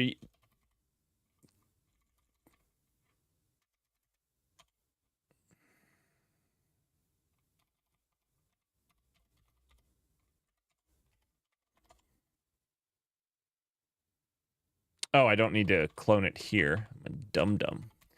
I need to clone it here.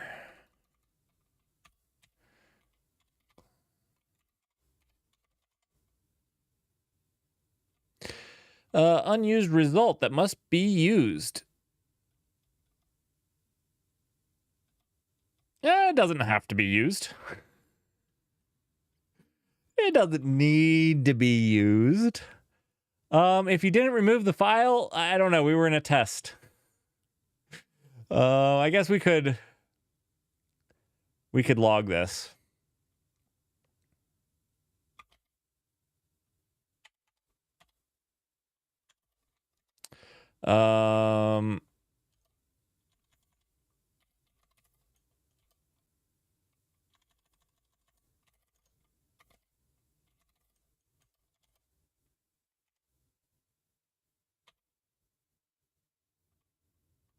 How is that?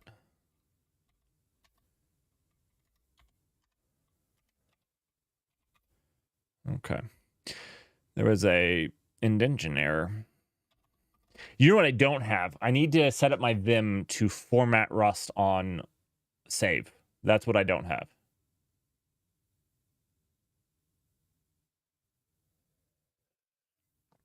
Oh, this would be a good time for or else. You know what? I don't use or else very much.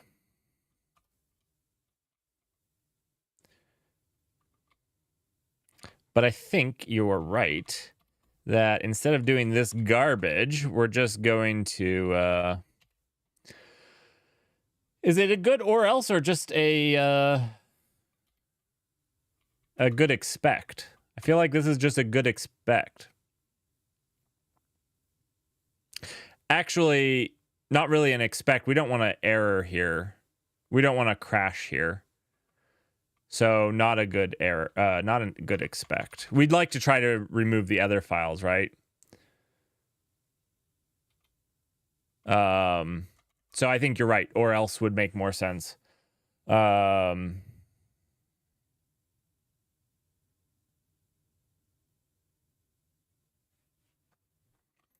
All right, so or else.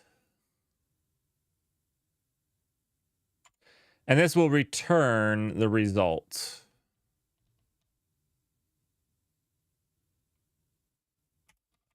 Right?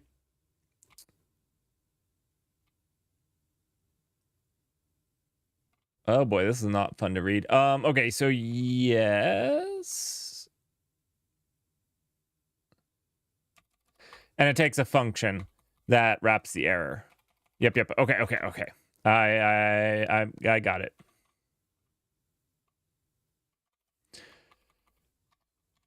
So we'll just do something silly.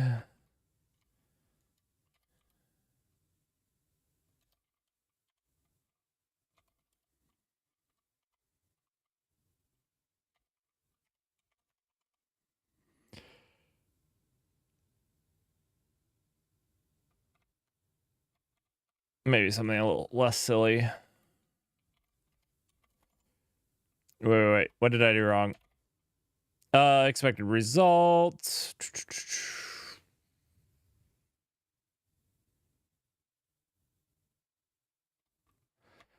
What did I do wrong here? 1 second. Calls op if the result is otherwhere is error. Otherwise returns okay value of self. That seems right. This function can be used for control flow based on the result's value.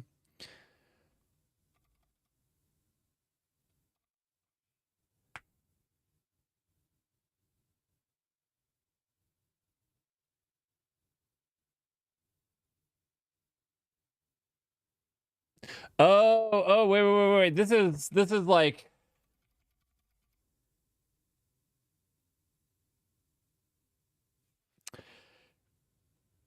oh, Dipo X. Thanks for the follow. There's your custom there. It's backwards on my screen. There is your custom follow message. I hope that you've enjoyed joining the clan.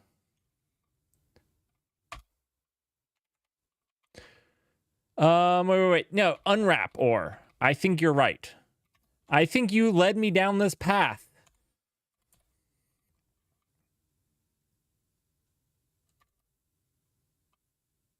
Yes.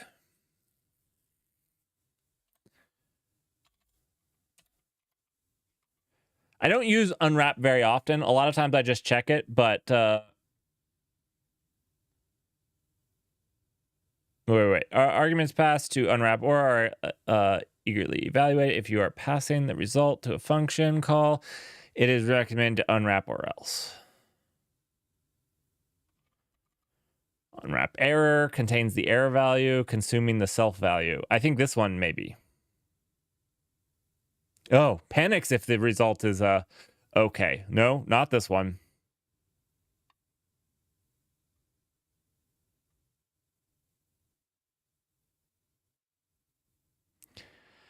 I do Kubernetes.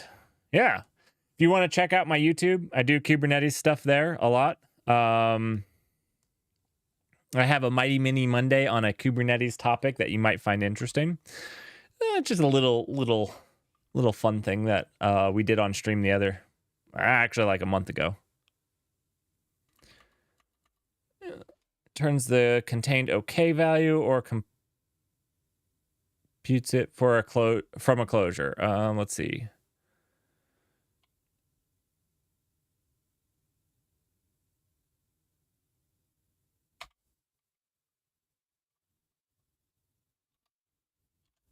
Not what I meant to do.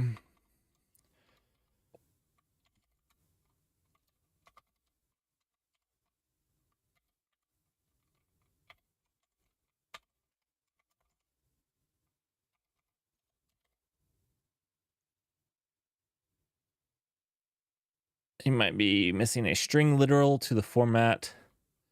Oh. This. I'm just being fun.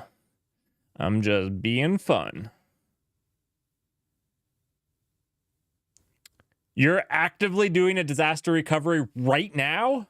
And you're watching my stream? I'm actually super honored. because if I'm in a disaster recovery state, I'm not watching a stream. Maybe my pain and suffering can help alleviate some of your pain and suffering at this point. That's all I can hope for.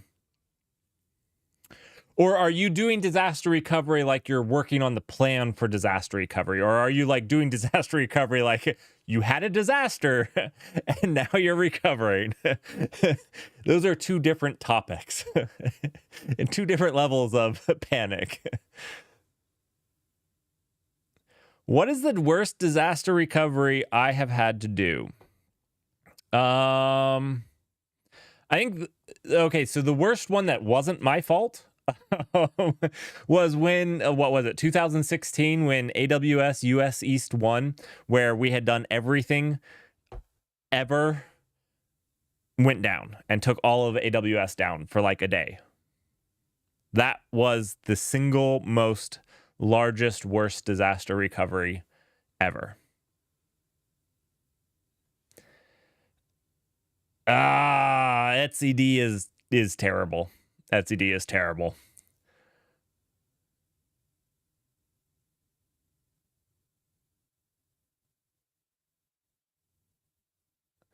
Yeah, that was probably the single worst day of my life.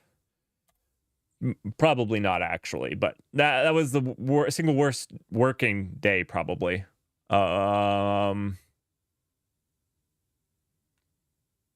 That caused so many problems. So many problems. Not everything came up right either after that. Nothing. Our system, this was 2016. Our system was designed with some resiliency, but with the entire thing going down, it wasn't designed with that type of resiliency.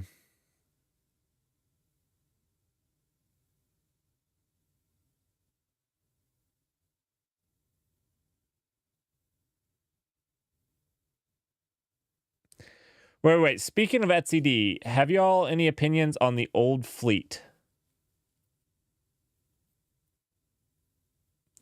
You want a distributed system D?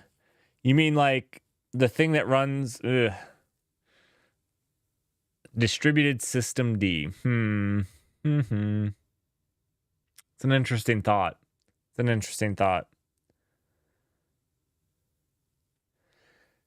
To me, that feels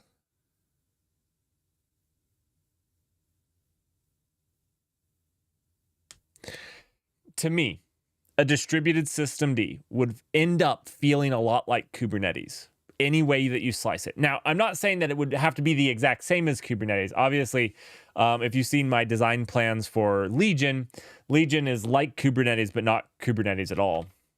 And the reason I say that is you're talking about systemd as like a thing to run processes. And if you're just thinking about it like at a really high level, you have this thing that runs things. I'm just going to draw some boxes. It runs things. And you want to distribute these across different boxes. So, you have some different boxes and you want to distribute, this running stuff across these. And so distributed doesn't mean that like you have etcd. etcd is just the brain and really how you provide consistency to it. In theory, that's what etcd is doing, right? It's just bringing consistency. So you'd have to bring something that brings a shared memory that's consistent across these things. So you would end up implementing something like etcd to have that shared memory, and then the other thing that you have to do is another thing that then ends up happening is you have to schedule these things. So there's all these things that have to be scheduled. So then you have to have some sort of scheduler. And so you write the scheduler here, which again looks like the cube scheduler. Because if you think about it, a container is just an isolated Linux process. So isn't that kind of what Kubernetes is? I don't know. I'm thinking out loud here.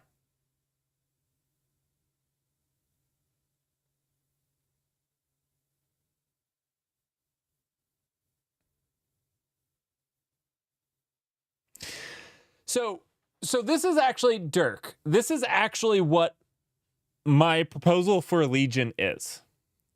Okay, so I actually think you would like Legion. Because I mean, like, there are some of the things, but with Legion, the concept was that I don't actually care if you're a container or a process. I can schedule you wherever. Like that is kind of the idea. If you're not a container, I can't guarantee that you have all the stuff there, but that's fine. Like, if you want to make sure that that machine has all the things installed to run that process, and you have systems and stuff to do that, it's fine.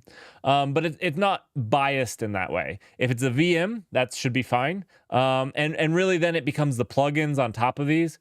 If these are the machines, we could talk about what it would be like.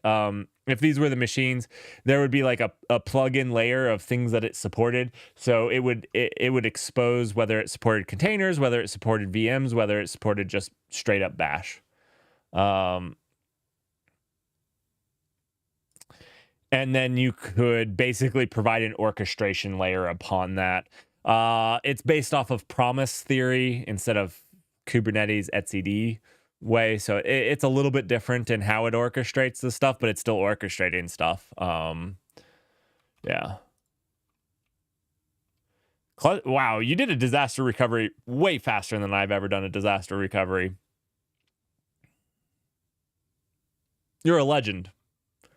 Do you have to do this a lot? Do you back up and restore etcd a lot? That's what I'm going to use. You're using Talos. I like Talos.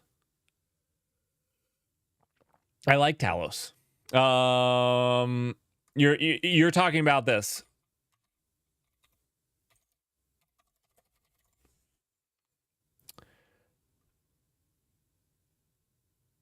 Talos Linux.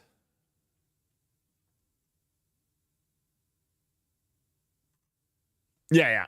I think it's a great one. There's Talos Linux, there's K0s that I really like. And then there's Bottle Rocket. Yeah.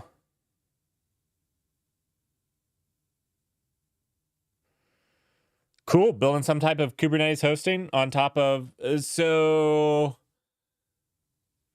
please don't be offended. But you're talking about something like the people in the EU. Man, I just dropped. They went out. They're using K3s though. Not Talos for theirs. Trying to think of their name. My goodness. I can't think of their name. Anyways. No biggie. You're from Germany? Cool. I know a couple people in Germany. That work on Kubernetes. I guess that was what I was going to come up with. I worked for a company called SUSE from Germany. So I've worked with a couple people in Germany. In fact, this next upcoming release of Kubernetes on my Sunday news, we're going to be interviewing Sasha from SIG Release.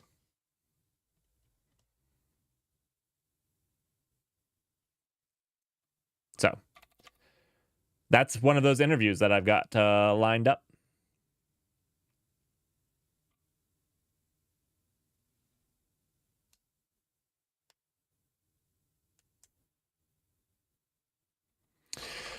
All right. Where were we? Okay, so this past index was empty after building index for file. Oh, this should not be a panic. Index was empty after build. One second. This file, I think, is empty. I think our check to see if it was empty failed. Let's validate this though. 47 50 70.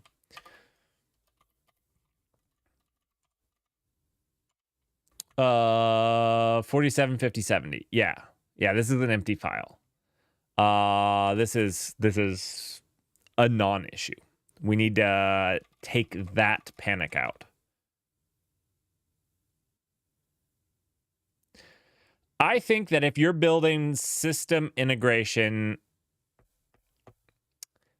look, I actually like Go, and I feel really bad when people ask me to compare Rust and Go because I think that the comparison is pretty rough.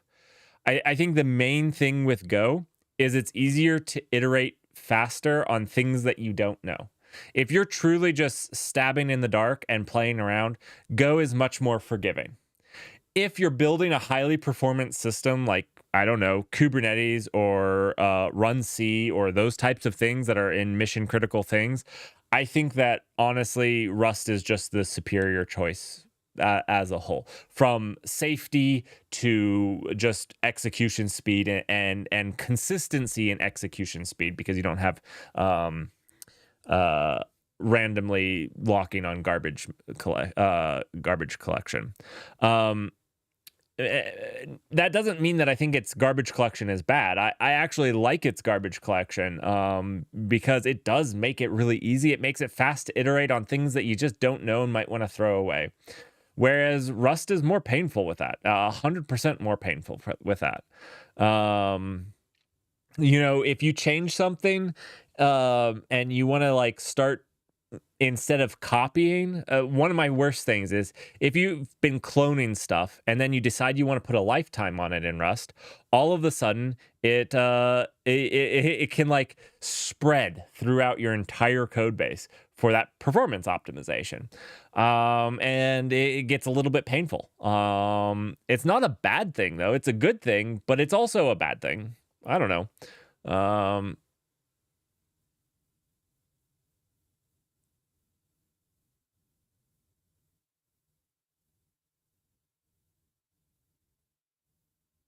Strings are not slices. There's plenty of things that are bad about Go. Like I can go on and on.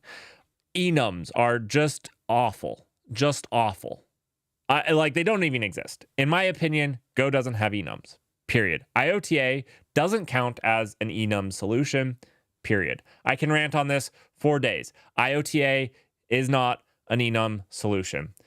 They don't have good checking on switch cases to make sure that you've covered all enums because they don't have enum support. So they don't have anything clean like a match statement. They don't have the union cases, and they don't have some of those strong things. But right. I absolutely, Dirk.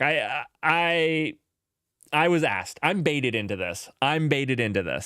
That being said, like I think people think I don't like Go. I do like Go. I think it's fantastic to run and do something. Kind of like JavaScript is kind of fun if you just want to willy-nilly run and do something. Now, if you want to throw that into production, you're more likely to cut your feet. And I hate cutting my feet on stone. So I like to put shoes on. And that's why, like in production, I love running Rust because I don't cut my feet as often.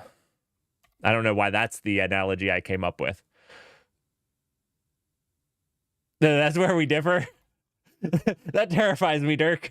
That terrifies me.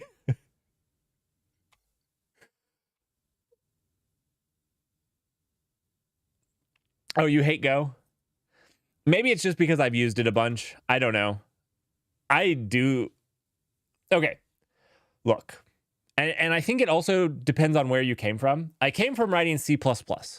And so from writing C++ to going to Go, it was really amazing for me. Now,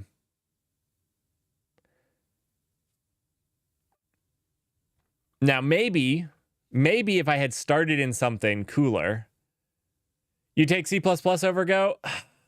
I would take my own C++ over Go, but dealing with other people's C++, no way.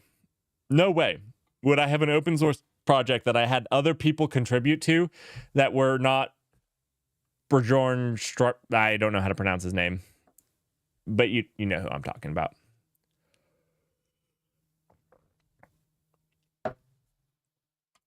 I don't know. It's difficult.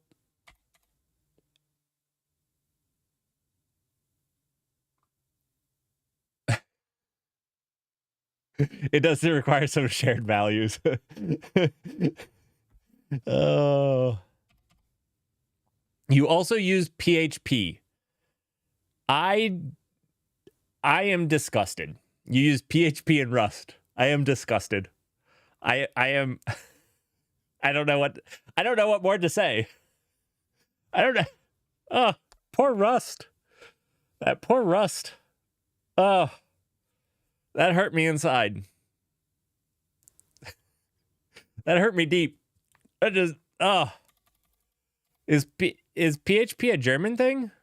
I did not realize that.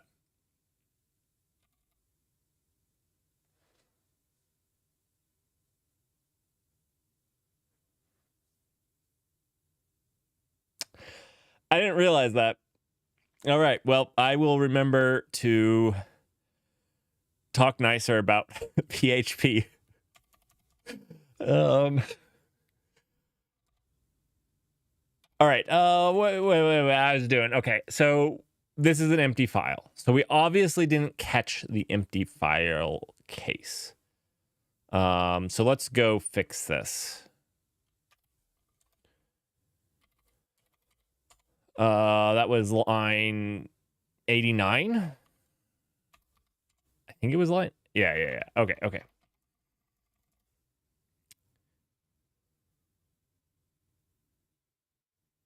Oh, we said that this was fine. We said this was fine.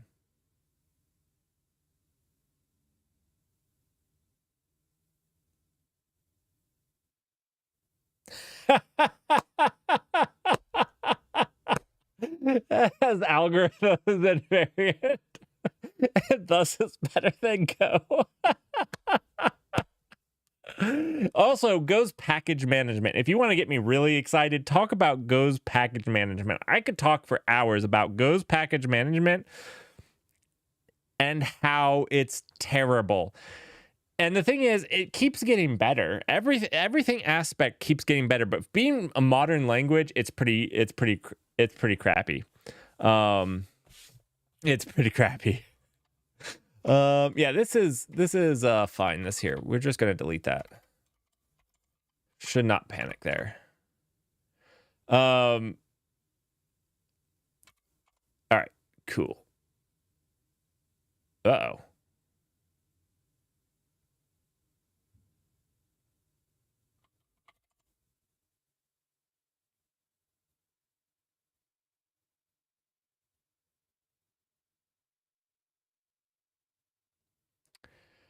I found a bug here. We just deleted our cargo. Our Oh, I'm such an idiot. Check this out. In here, we did this clean path and we passed this path, but this path that we get here is to the cargo manifest file.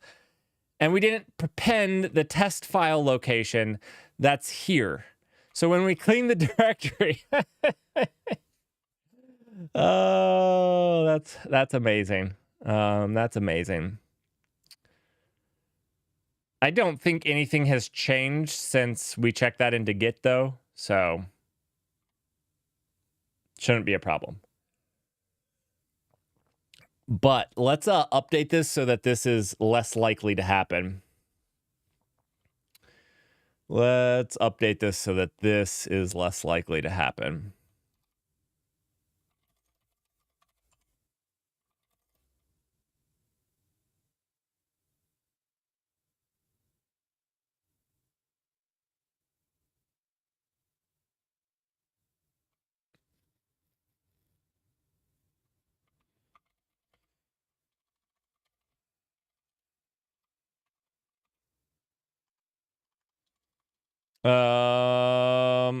I'll come back to that in just a second. But yeah, it looks like it's just the cargo file, which the TOML file hasn't changed. I don't use external libraries for the most part here. Is absolutely fine. But I want to fix this. All right. When I say set up base path here, let's actually do this. Let working dir equal this. We'll just return the path here.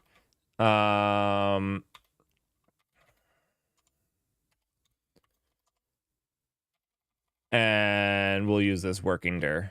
So this is our whatever path we're working in. We could make it whatever we wanted.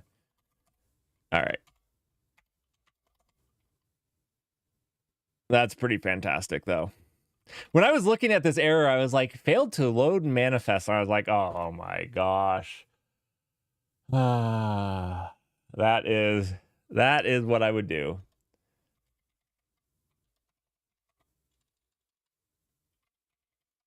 Okay, so you did drop what company?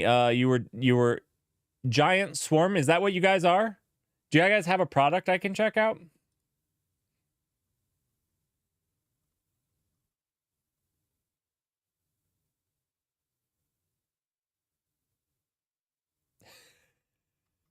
Delete the stream.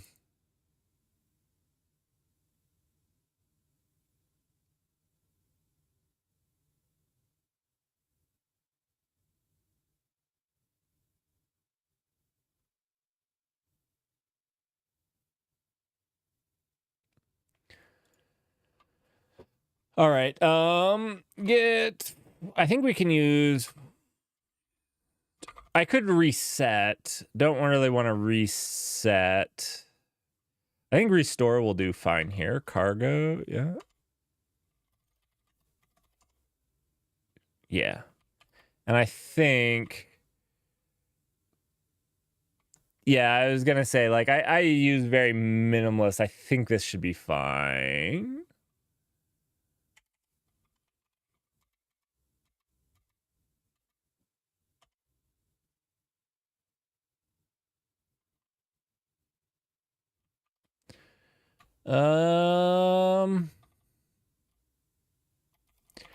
I forgot things here.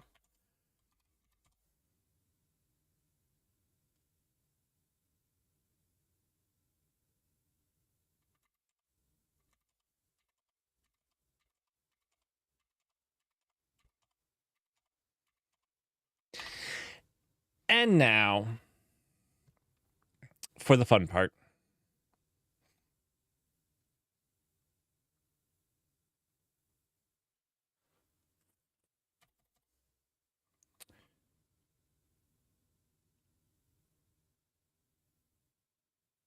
Let's see. Okay, I am kind of running out of time. So instead of cutting off the stream, we can continue, but I need to work on this animation because I've been working on this. I haven't worked on this animation. That's the problem. I need to make the video for the next database video for YouTube. And so I'm going to go work on that. This is a good stopping point where I think this is a good stopping point because we've gotten everything working. It's working. The tests are passing. All we need to do now is like wrap this in like a for loop. Actually, we should do that since we're so close to making a good test. We're going to make another test here. Let's just finish this off strong. And then I will get to making this animation is in code though. We're using code. So we're still coding, but I need to actually do it. I need to actually do it. I'm not good with animations. It's like one of the worst things about my YouTube videos is just doing good animations. So let's see. Test, put,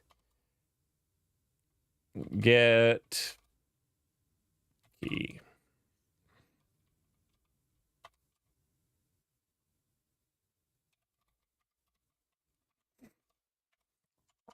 That's a terrible name. I get it. We're just going to effectively start with this, but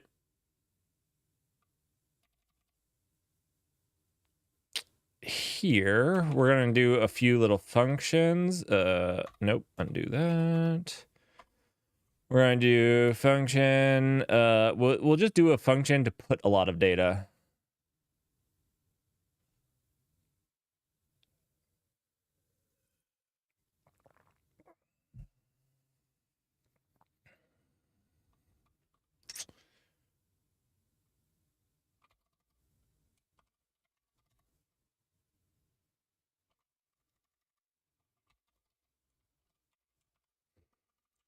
I don't know.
All right, so this we could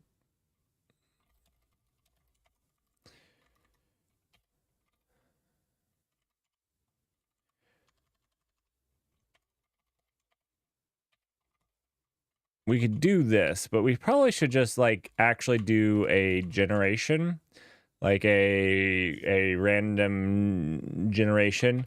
Let's get this incorporated to this though.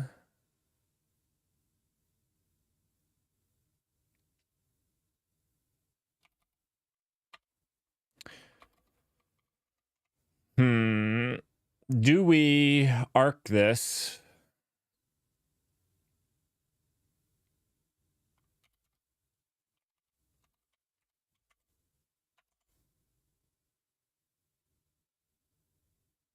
But oh, it's already wrapped in a result of data from here. Okay, okay, cool, cool. So we don't have to arc it.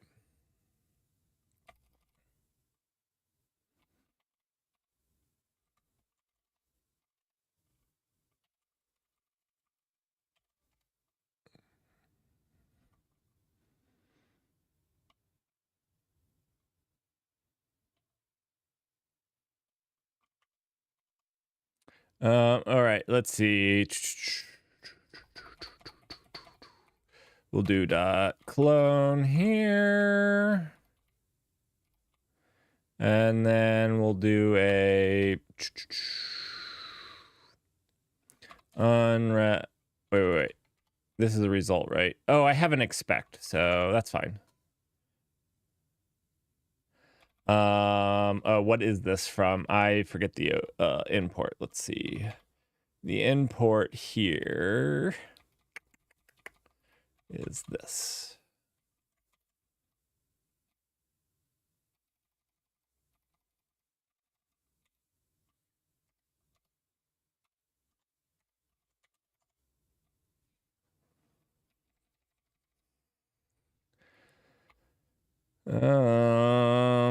Okay.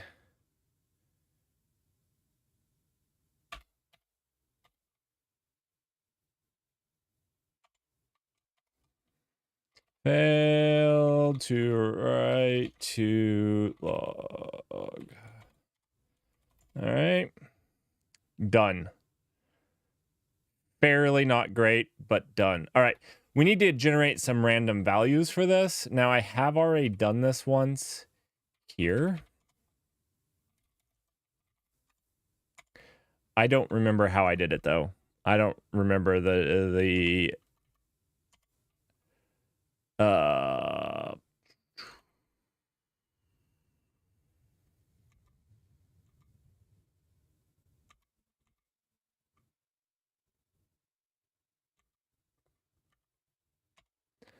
let's see. I don't remember how I generated random stuff. That was a long time ago.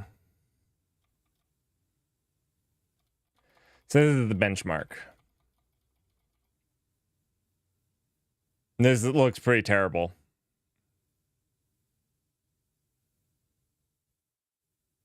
Oh. Okay, okay. We'll use this get random string. Let's see what things do I need? We need rand.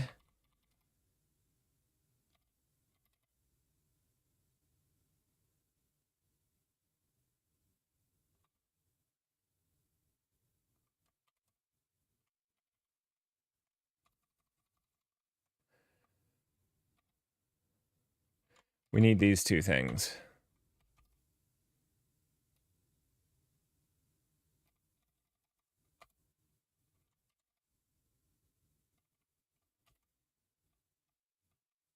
So we'll just have to get rand.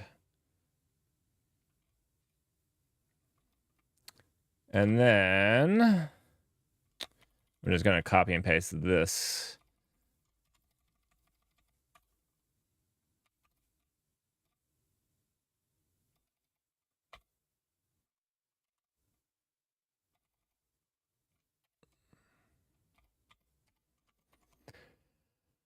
All right. Let's update our cargo. Lucky we didn't delete our cargo before this. That would have been annoying. Does anybody know the version of rand off their top of the head? Let's see. This one will work.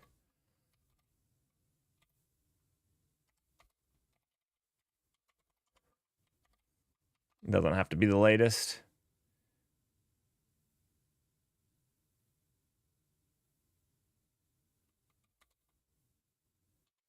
Let's see.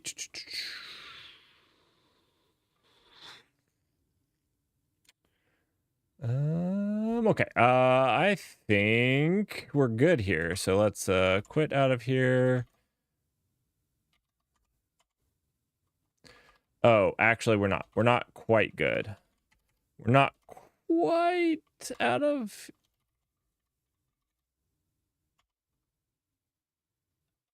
I need to actually use this this.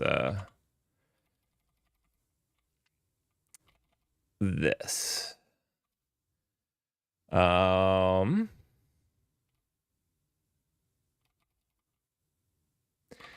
right. So for the key, we'll just get a random string of something that's 5 characters long. Oh, let's do 3 characters. The nice part about having fewer is that there's more likely to be overlapping key, which means more likely to have compaction. That's why if you notice in all my test data, there's only 1, because that means it actually does compact stuff. So you can easily prove without millions of random data things that there's overlap.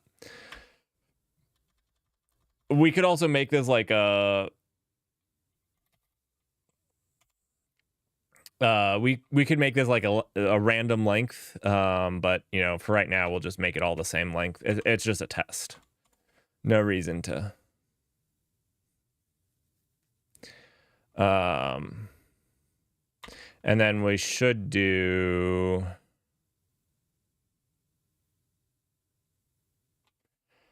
how many times should we run this? 10,000 times?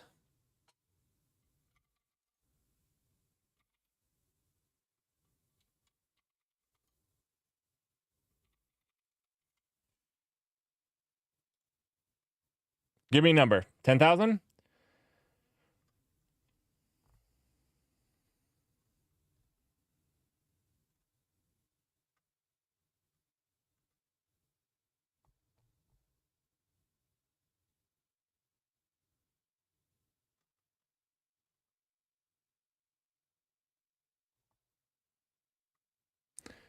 I need a number, chat.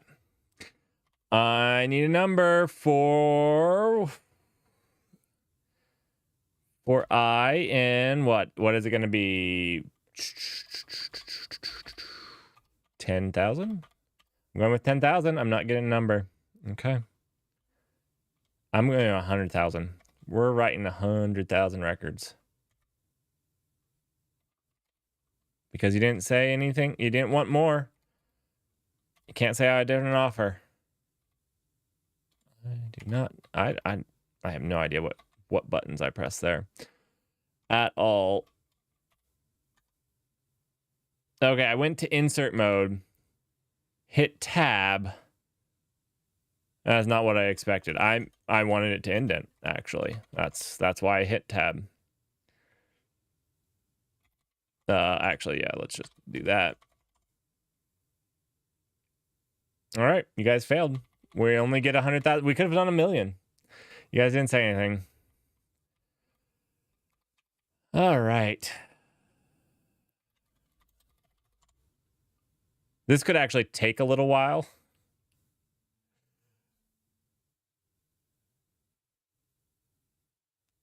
Ooh.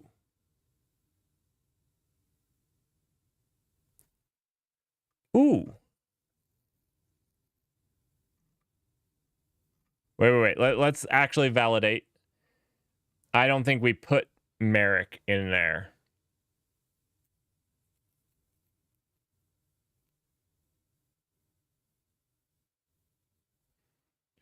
So we're checking for name Merrick, but we don't have to put it because it should start that way. Ooh. So maybe we have reproduced the bug we have been chasing this entire time.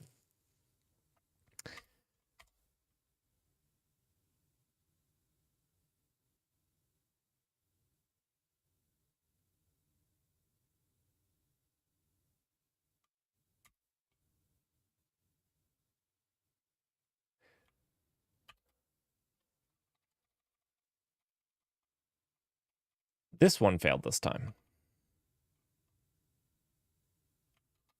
This one failed.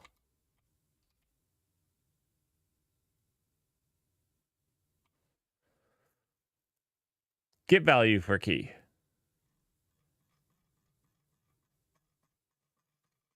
We dump a crap ton of data in there, by the way. 100,000 is a lot of times. Oh my gosh.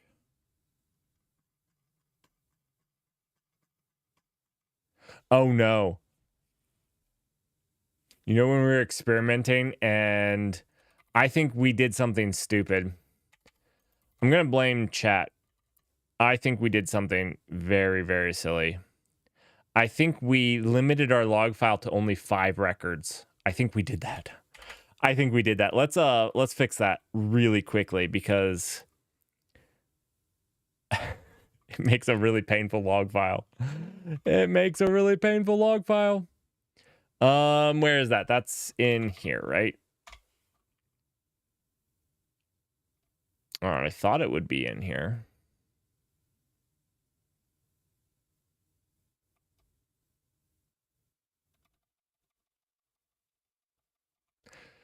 Nope, it's right here, hard coded. We should not hard code this, but yeah, we're gonna bump this up to 128. That's a little bit more manageable.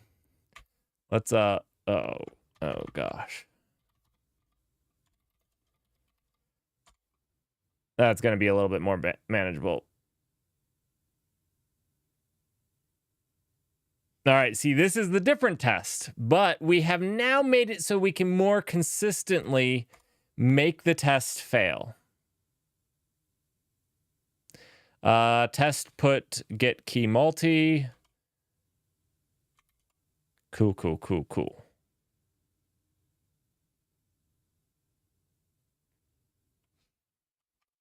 And we do set this up correctly, right?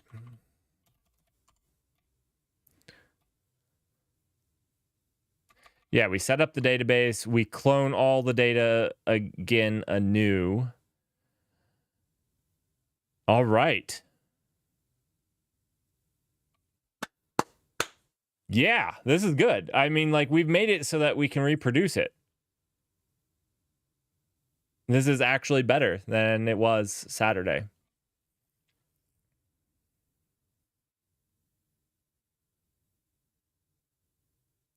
We still have to figure out what the bug is. We still have to figure out what it is, but we're in making progress.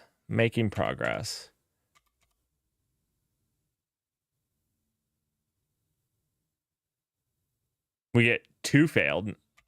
This is where it's super random. I bet you if we do it enough, we could get 3 to pass.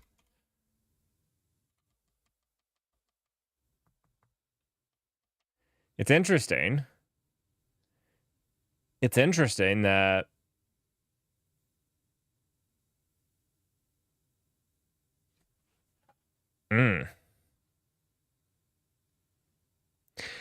it's building an index. It's not empty like it was the previous times. I'm almost wondering if there's 2 things going on, because as you can see, we actually are building an index and it's not empty like the other times. The other times we don't get all this garbage because it's not built, like the index is gone.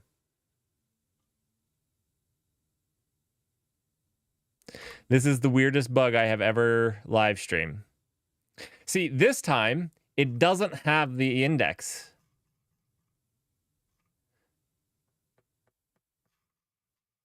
That you would expect there at the end.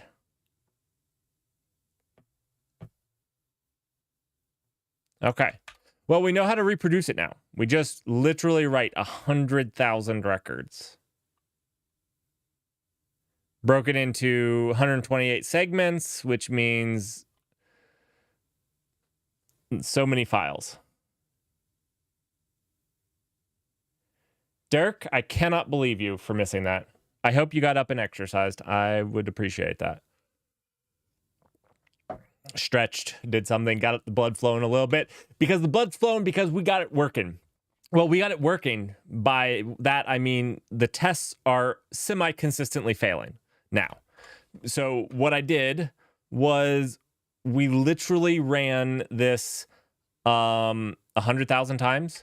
Let's see. Let's go to the main here. Oh, I was in main. Yeah. So we actually write 100,000 records to this with a random string. And yeah.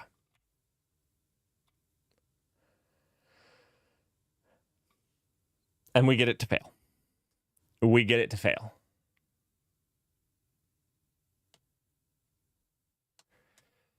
Yeah. So at least we can somewhat. Now, it's interesting. Not only can it sometimes pass, but let's actually move this down to fewer times. Like, let's just write 1,000 things.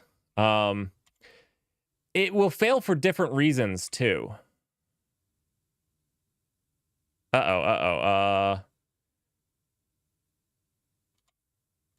This is all new. We screwed something up again.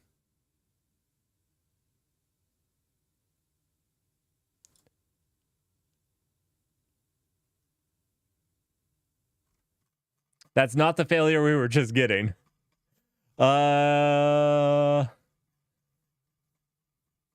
Yeah, like I said, why has it changed on us again?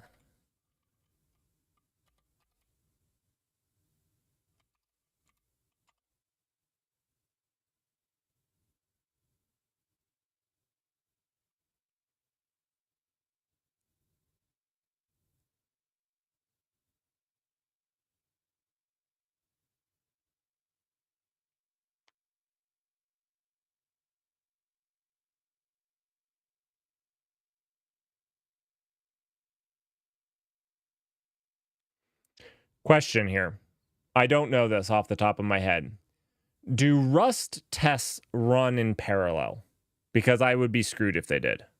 Because this is actually touching the file system. If that's the case, what we need to do, because these actually do touch the file system, what I need to do here is oh, okay, so I'm guessing they probably run in parallel. And what I'm just thinking here is we use the same place and clean up the same place.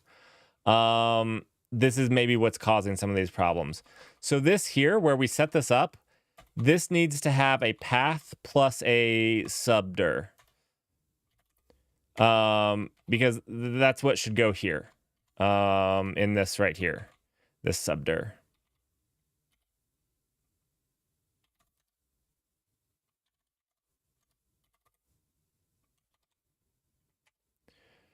Well, let me actually make this like this, and then we just need to make a path for each one of these. Oh my gosh. Oh my gosh.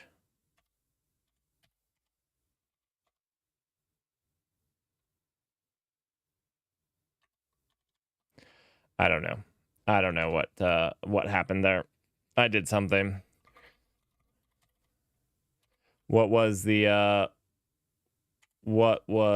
place that I was doing it at? Let's see, resources. I guess this will have to create the directory.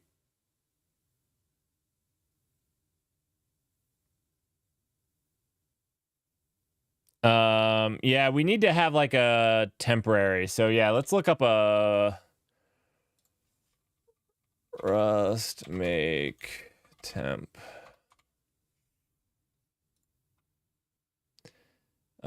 Tempter. Use the tempter function for temporary directories. This crate provides approaches to creating temporary files and directories. Temp file relies on the OS to remove the temporary file once the last handle is closed. All right. Tempter and name temp file both rely on Rust destructures for cleanup. Okay. So this tempter is just going to delete it once we're not using it anymore. That's cool. That's cool.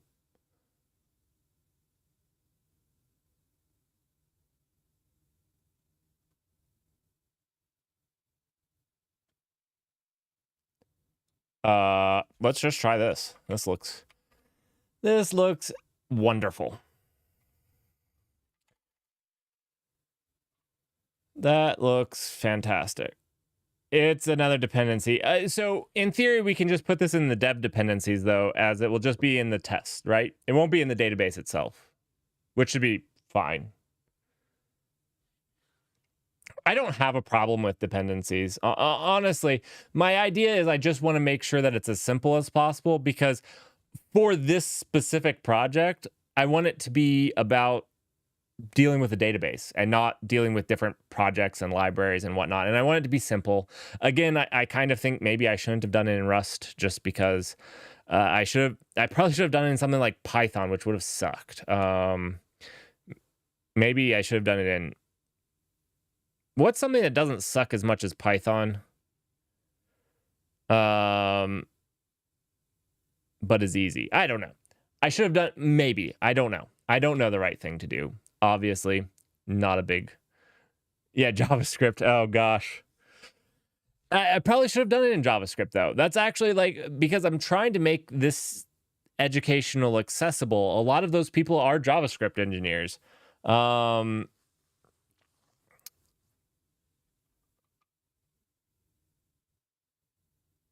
Yeah, so, like, yeah, maybe I should have done it in JavaScript.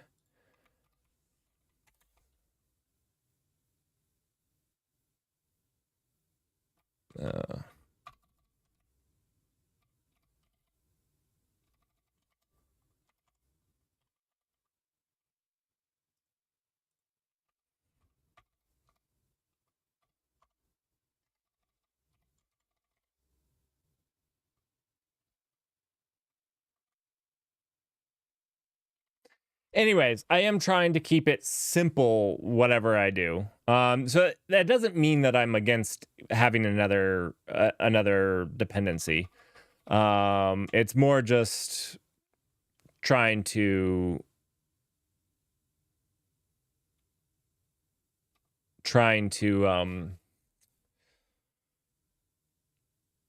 minimize the amount of Rust specific knowledge you would need to know.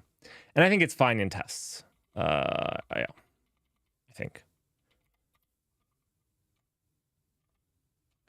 Let's see. That's not exactly what I meant to do, but...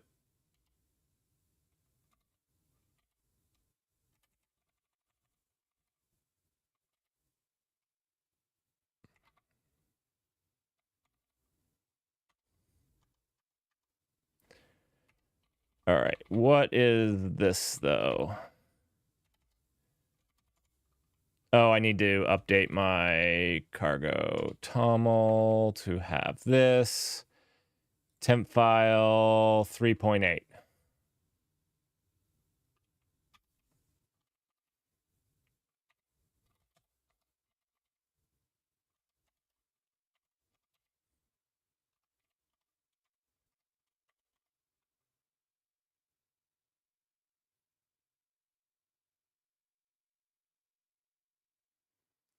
Wait. So interesting. Equal is okay, maybe I've been doing this all wrong all the time. So I have always used pointy brackets. What are those called? My goodness, I don't know what those are called. Greater than or less than signs, but that's not what people call them.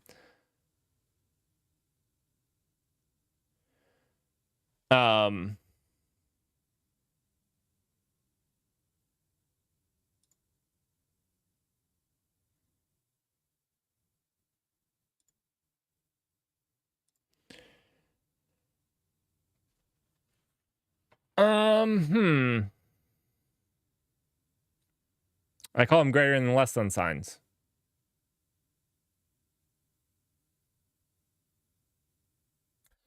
Angle brackets. Thank you. That's what the word I was looking for. I was like, I know that that's not what people call them. Chevrons. I think angle brackets is good. I think I just was blanking and thinking greater than less than signs. That's all I could think of. So they weren't working there. Usually I do something like this, and then I do like 4 and then left, and that does 4 left, and then I do 4 right. I missed that, so I just do shift and yeah, whatever. But it wasn't working. Maybe I was mispressing something. But you're saying this is indent line? It didn't seem to work for me. Equal IP is indent paragraph, so oh wait. You're saying I don't have to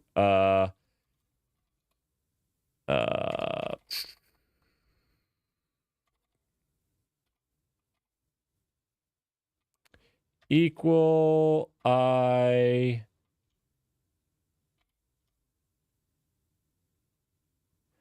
I don't think we're typing the same language here. I don't think we're typing the same language. My Vim likes me less than your Vim likes you, I think.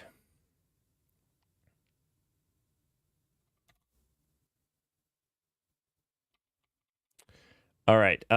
Let's see. What we can do here then maybe is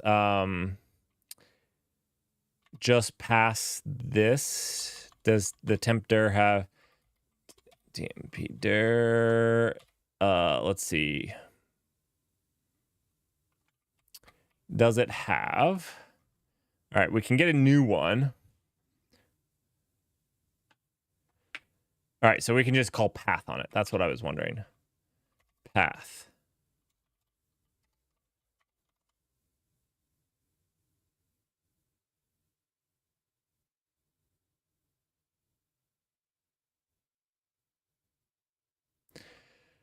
Oh, okay.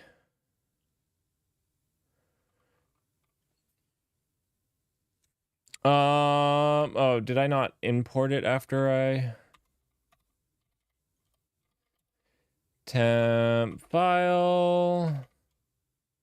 You know what?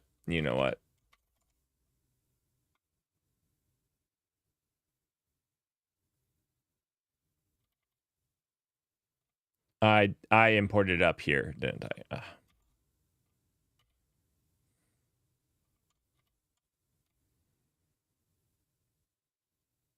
I did. My bad.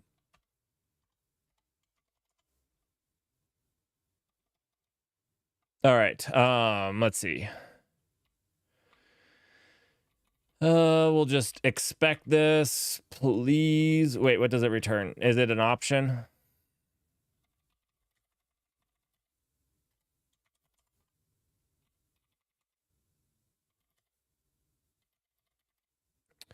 It doesn't know.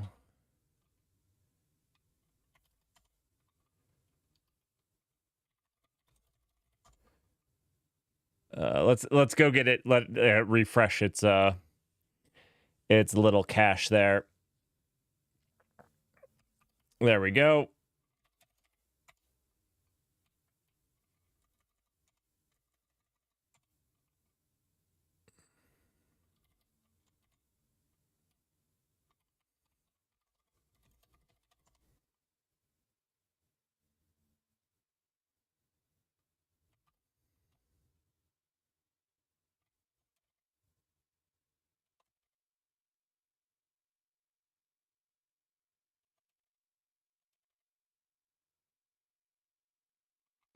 All right, let's change this to only one argument. It only needs the directory because we'll just work in temporary directories.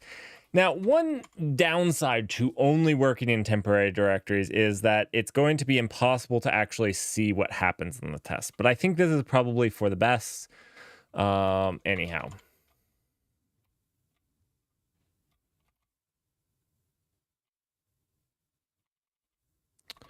Because I'm lazy.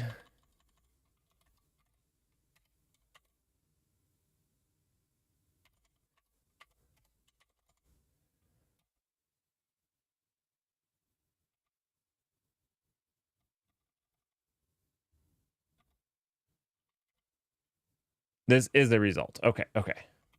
I can work with this.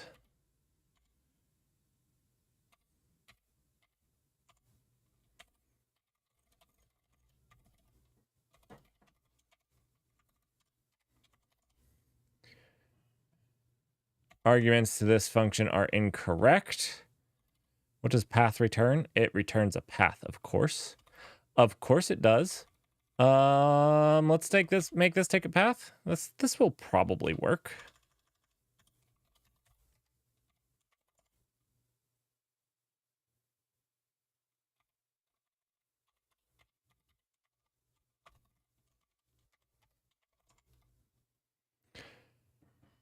Oh, gosh. Okay, never mind. Don't want to do that.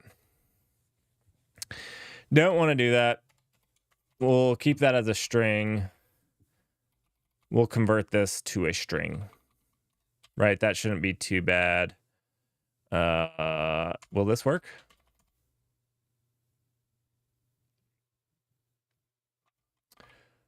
One second.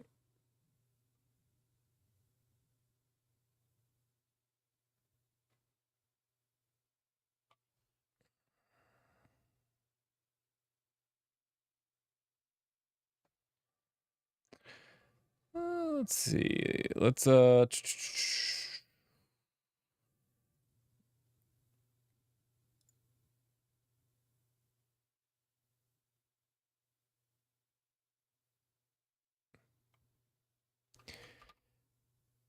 Oh, maybe. Yeah, you're probably right. You're right.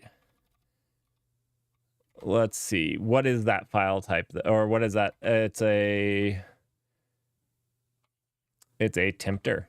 That's what it is.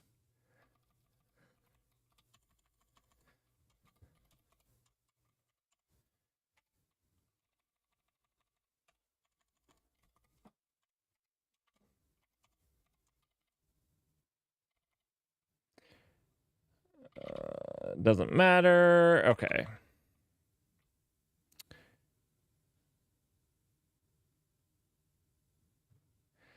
Oh, this is how we like knew where our other files were.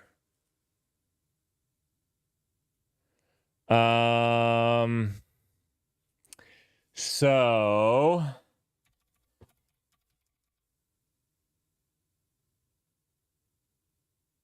this is fine. This is fine. We'll handle it this way.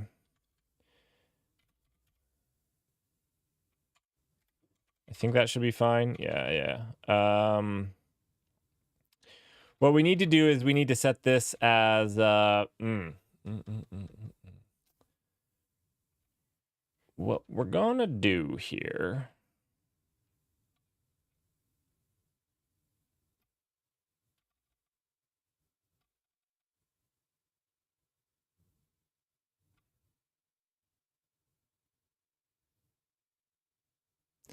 we're still going to pass in two things. We're going to still pass in this path. Cargo path.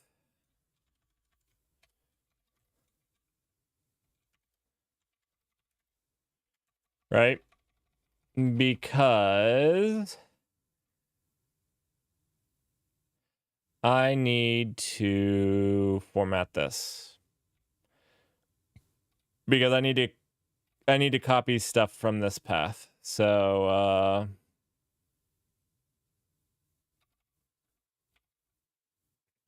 instead of using a relative path here, we'll just do format.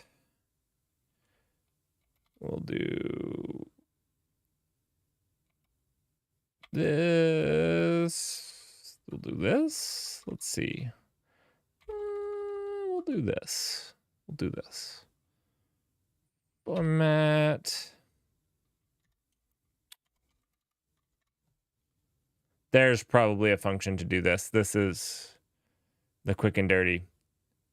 I was supposed to be done with this a little bit ago. I need to work on my pretty animation. Written in code. Let's see.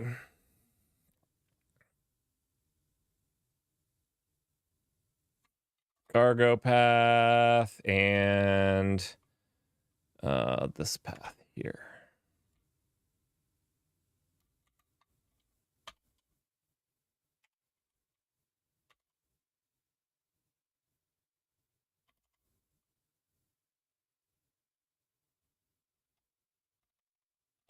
We don't need this. Oh, undo that. We don't need that. We don't need this to return a string either. Beautiful. So then we'll just take this.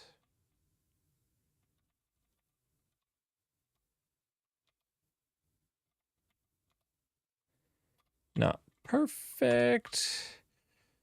Not perfect, but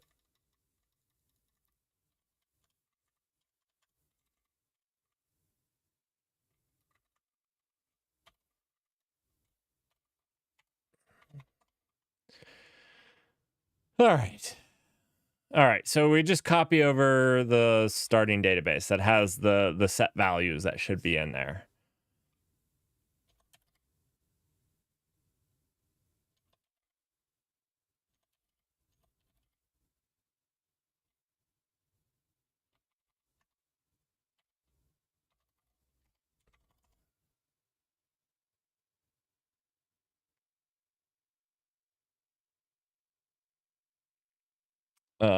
Okay, yeah, this is incorrect because this takes a tempter now, right? Yeah, okay. So we need to do the tempter thing here, which is this right here.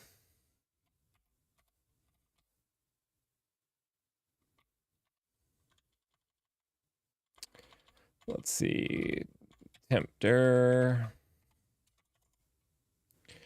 done. We don't need to clean the working directory anymore. Let's see. We need to just pass in the tempter. Forget all that garbage. And the path. Cool, cool, cool.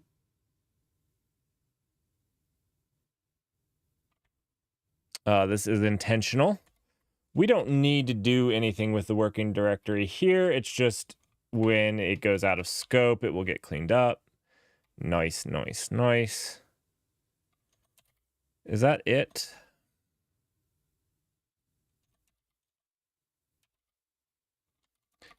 We'll remove all this beautiful work that we did earlier.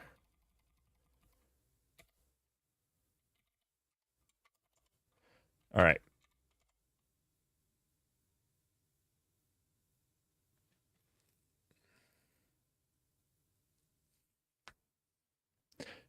Well, we didn't.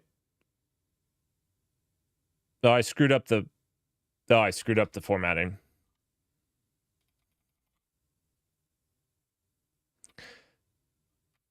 Wait a second. Wait a second. That is gloriously horrible.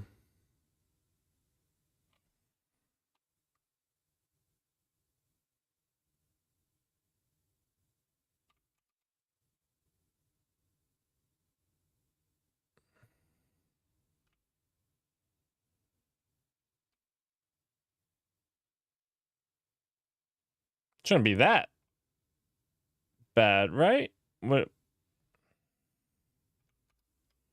Wait.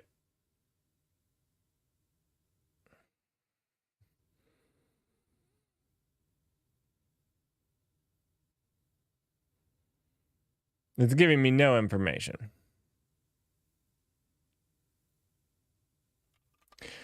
It does not like this. I didn't really need that. What I want to do is I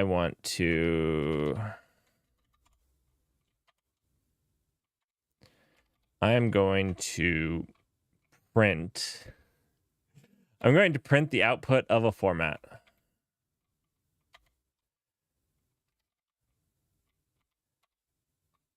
I can't see what's going wrong. Obviously something is.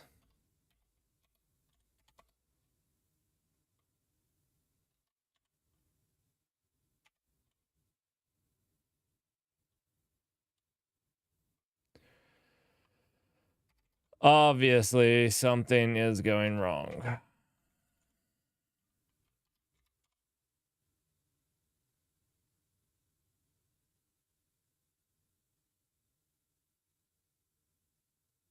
That looks right.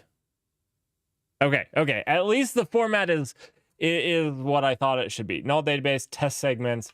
Let's make sure that that's let's see. It's under resources. Okay. There is a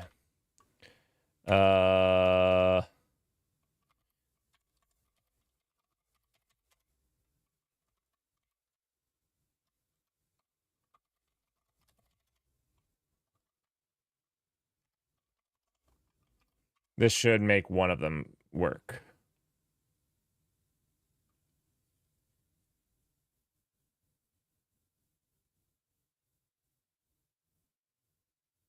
Or not.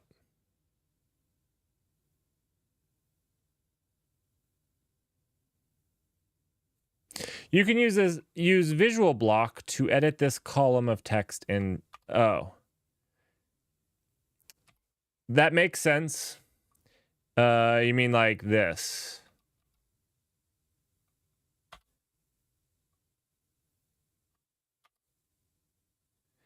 So this always is weird to me because it doesn't seem to do anything.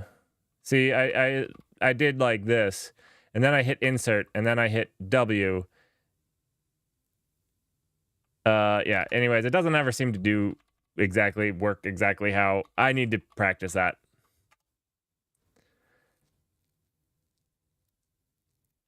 Shift I. Shift I is where I was. Oh, okay. Because I've tried that before, and it's never worked for me. It absolutely never worked for me. All right, the resources one did not work. Database resources. So it's in the database.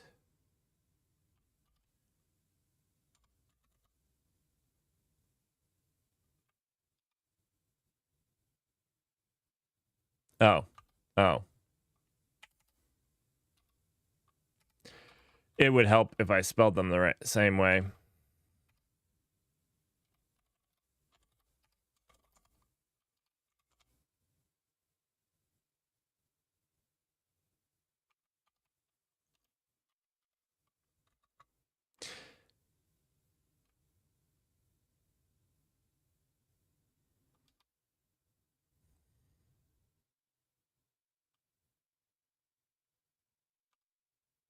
It's just horrible.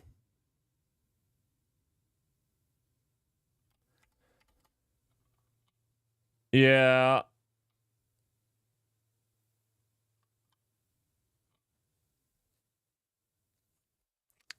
Yeah.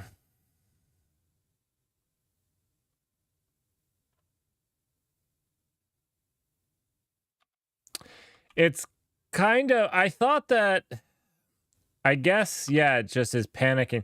You know, I almost wonder if we just remove this is okay. And,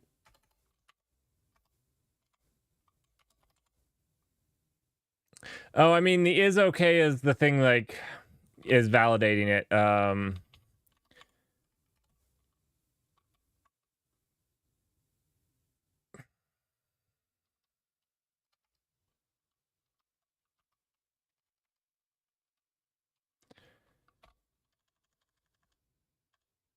I think we can just do an expect here.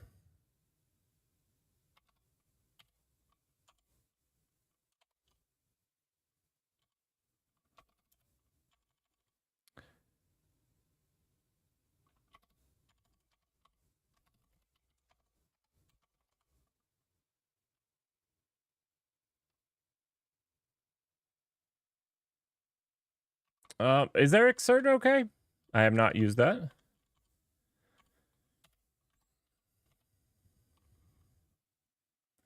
I don't see it.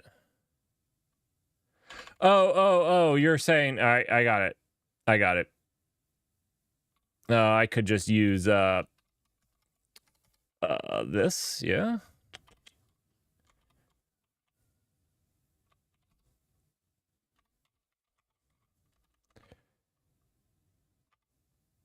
Is there really an assert okay? I do not see it.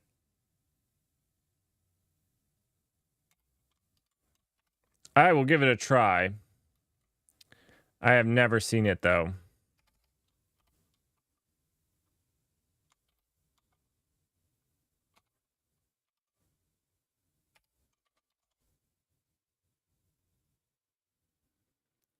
It seems to think it doesn't exist. It seems to think that it doesn't exist.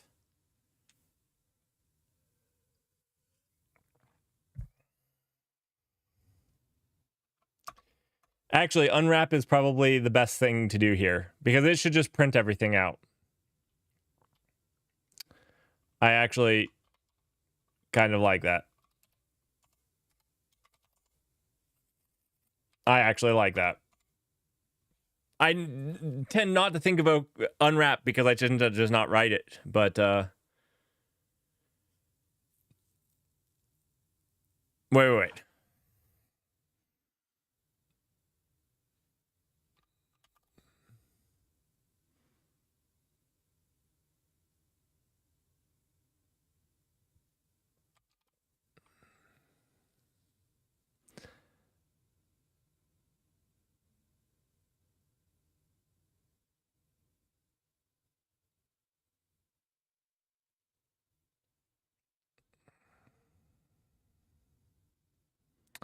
I was seeing 3 failures, but this is 3 different tests, not in the same one, because it returns as soon as it fails on one, which makes sense.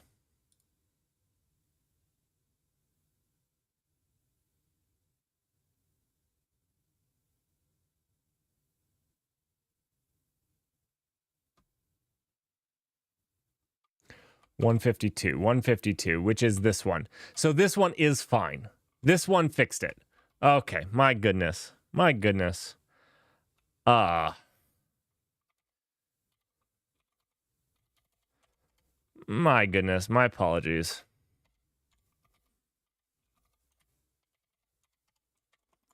That should fix 2 of them. Yeah, that did fix 2. I mean, the test still failed. The test still failed, but it fixed. Okay, I don't think I like the tempters. I don't think I like them because I just thought of something. Also, I'm going to change all of these to unwrap here because they're effectively the same thing in a test. they're like, correct me if I'm wrong. At this point, they didn't give me anything that's more pertinent.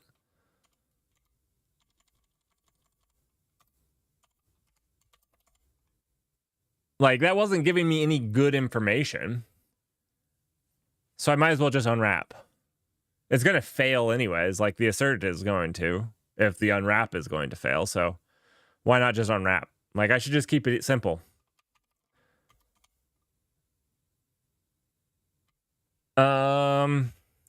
All right, so this is what I'm going to argue is I don't like the tempters. I can't go see what it was. Like, I can't go check the database out. That might make some of this more difficult.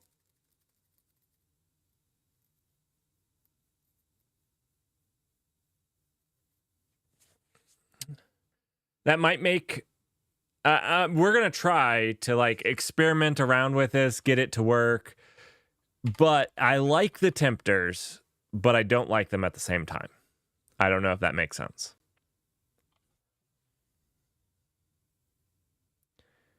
Yeah, I kind of want the option to keep failed. So did I just delete all my work to then re-implement it? Dang it.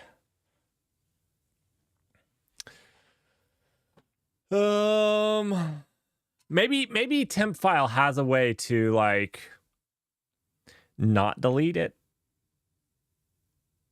I'll have to look at this.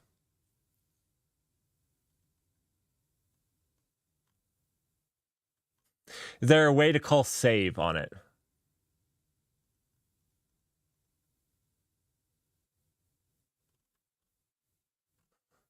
I want, like, save.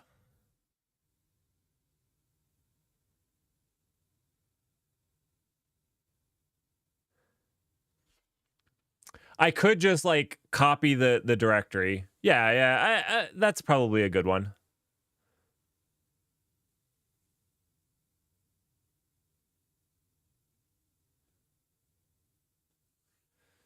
Okay. That will be fine. Because I was just thinking about it. I was like, oh, this tempter is great. And then I was like, oh, but is it great? Is it great? I think it's good though. I think it's good. Okay. This is a little disconcerting though, because it's almost failing every single time. Differently.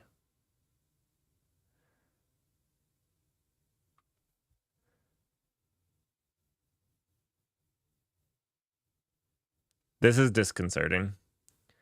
It could not create a new main log file. I think we... didn't we fix this? All right, this we need to also fix here. But this is a different one in the test compaction.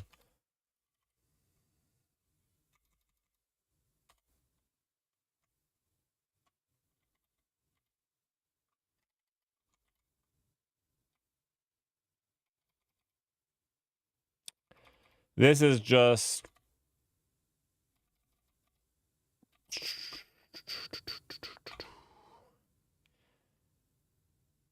We're just going to delete everything in this. That test is going to pass now. It wasn't even doing anything.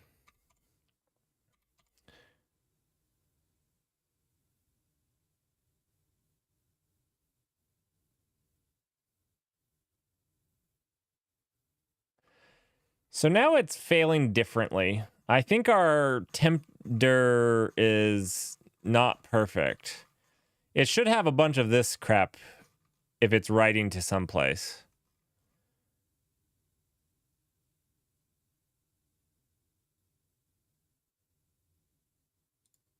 Okay, so... Oh, I see what's happening here.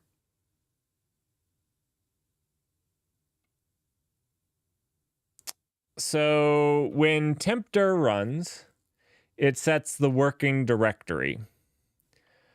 But I don't pass away for the create DB to know its directory. It just has to work in the currently working directory. So what we need to do is actually pass the create DB a path. And that can be the currently working directory, or it could be a hard-coded path. Because basically we can't tell it to work in this temp directory. And if it gets jerked around from a different test, right? Yeah, I think this needs to...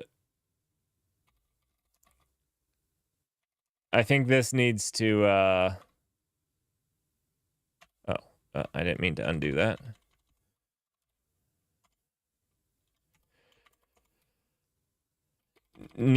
This thing needs to have an absolute path.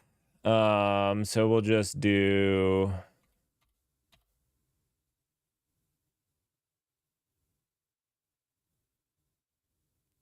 Do you feel...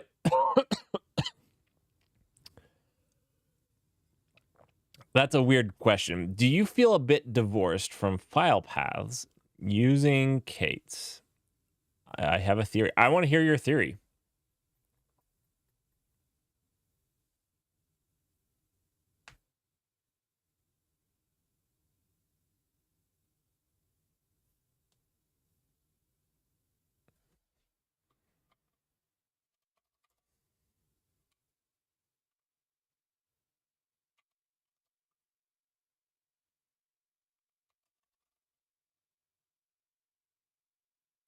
I'm not sure I quite understand the question. Maybe indicative that I don't feel that way.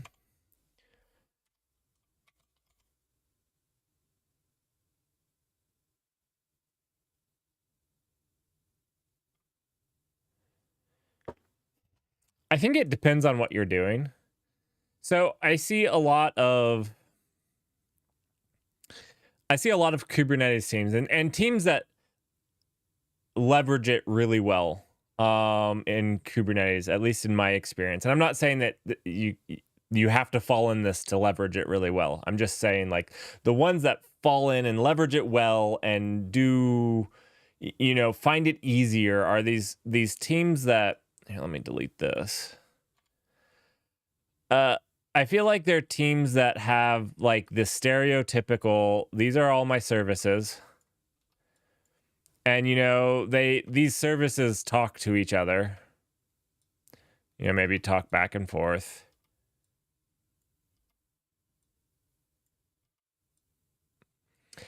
And each one of these services has, like, a database that sits back here. And, these services provide a REST interface out to the web, and they get their data from these databases. Like, so yeah, this is maybe not easy to read, but this is service A, service B.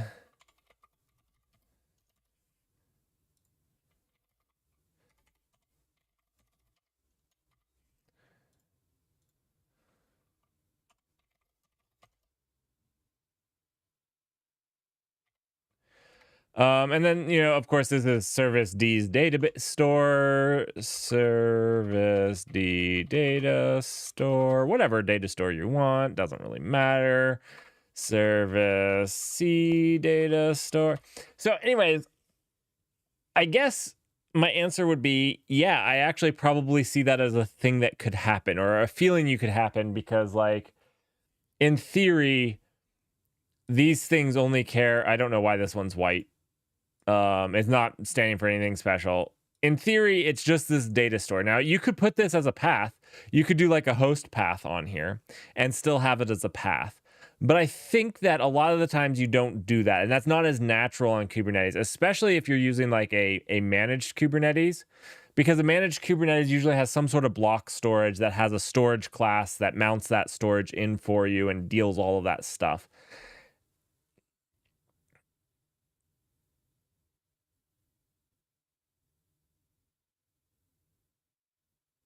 So, yeah, I guess I would agree that the paths are irrelevant a lot of the time. Yeah. I mean, like, I just, like, drawing out and, like, this is... what I see a lot of the people that actually leverage it really well, these are like the patterns. Yeah, I mean, you don't use those a lot of the times. And a lot of times you don't even use, I mean, you don't even use state on your Kubernetes for the longest time before the stateful sets. Didn't even really want you to have state on the pods. So, I mean, all of that was handled in some other system, some other thing that it put it into. So, this is where I would even argue that, like, yeah, you can do persistent volume claims and get some storage and whatnot. But in the end, that's not the dominant Kubernetes thing to do. And even if you do that, it's still irrelevant a lot of the time, like you're saying. Yeah. Yeah, sure. But my question to you would be like, if you're writing a microservice, why are you caring about file paths anyways? I don't know. Like, honestly, maybe it's a good question. Maybe I'm missing something. I kind of don't care. Maybe. Depends on what you say next. Maybe I do care.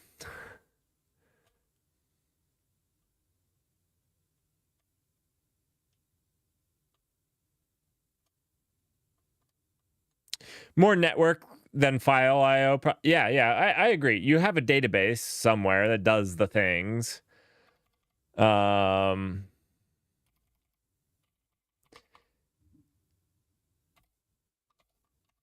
This is going to need a path. This is going to need a path. Oh, this is going to be a big change. This is going to be a big change.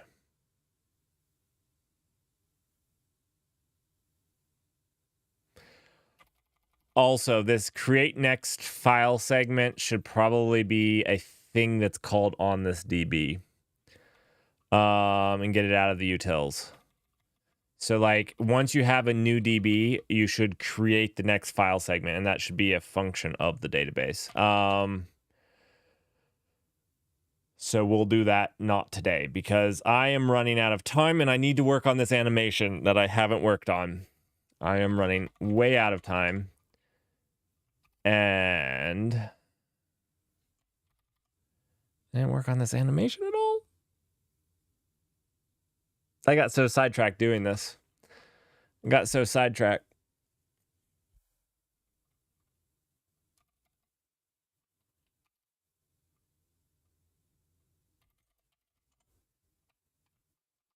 I'm going to delete this path. I'm going to try to use the path buff more than string.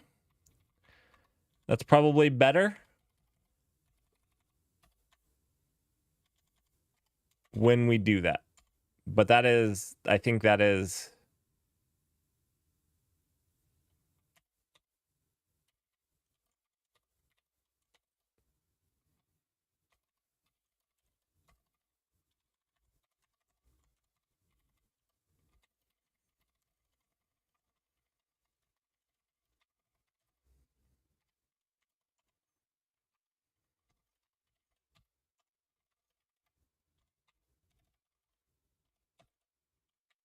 But I feel like that's the problem Kubernetes is trying to solve as well. Like, Kubernetes is looking to solve orchestrating for those types of things where you don't really want to care about, you want to be stateless. Kubernetes loves stateless applications that don't have a state, so that don't work with a file. For Aerospike, for example, there is a Kubernetes operator that uses stateful sets that is pretty awesome and amazing to orchestrate a database across instances. And I think it's actually pretty cool. But I also don't think that's the common use case for Kubernetes that people really, leverage Kubernetes a lot for. So yeah, I guess I would agree with you. I guess I don't have that feeling like I'm divorced from files. Like, I guess to me, I don't get that. And if I'm really wanting some sort of file, I usually make it like a config map and mount it in my, like, you can mount that like files through your config map, like just put a file in there in whatever format it is. So I guess, yeah, I don't know. Added a lot of stuff to wait a second. Wait a second.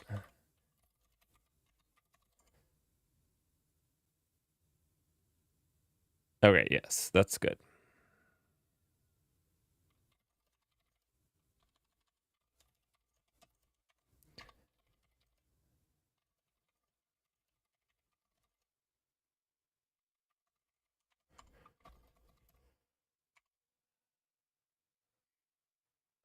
No, I mean, it's a good thought. I don't know. I had never thought about it. To me, yeah, again, like I hadn't felt that way, but I mean, I think it's a valid feeling. Not necessarily a bad feeling. I don't particularly like dealing with files. Files and file systems are messy things. All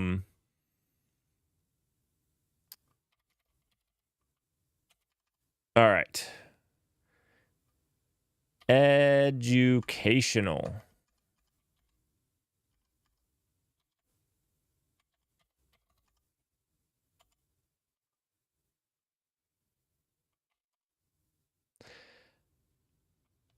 I think we can just do npm run serve here. Yeah, look at that. Look at that.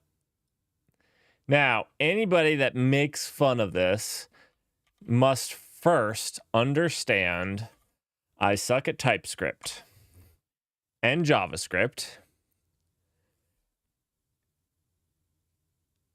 and UI things in general. All right, we get that out of the way.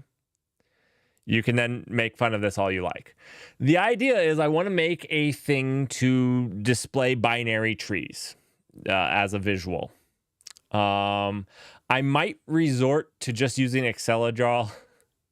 I might just resort to this, but I've been wanting to get like an arsenal of these things for my educational videos, and I'm hoping to make this into code so that like basically there's a binary tree, and if any of you guys want to use it, you could just go use it and plug in your data and get an animated binary tree. That would be cool.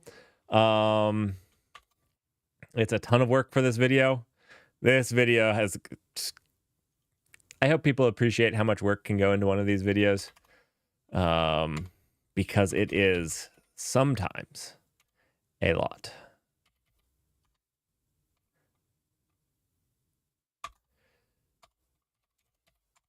Some of my other ones, like the Mighty Mini Mondays, I keep light on purpose so that it doesn't take me 2 months to make a single video. I don't have that much spare time, but those don't take too much time. Couple hours. Okay. So we have this spud component. If you're asking why it's a spud, I complained that binary trees really weren't trees, they were roots, and those were potatoes. That's why it's a spud. So when I said this was like a library you could use if you know the terminology. That's not even the right terminology. It's a spud. A spud is this. This is a spud. It has a value and it has a circle. So that's a spud. Do we use leaves here? No, we use spuds. All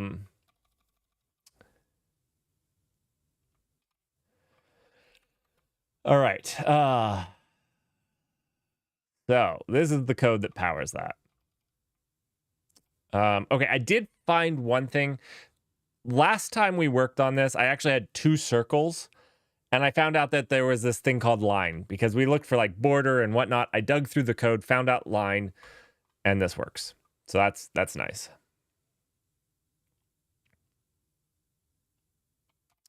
All right, let's see. What I need to do now, we can make the spuds look nicer. The spuds can look nicer, but what I want to really do is I want to lay this out as a B tree.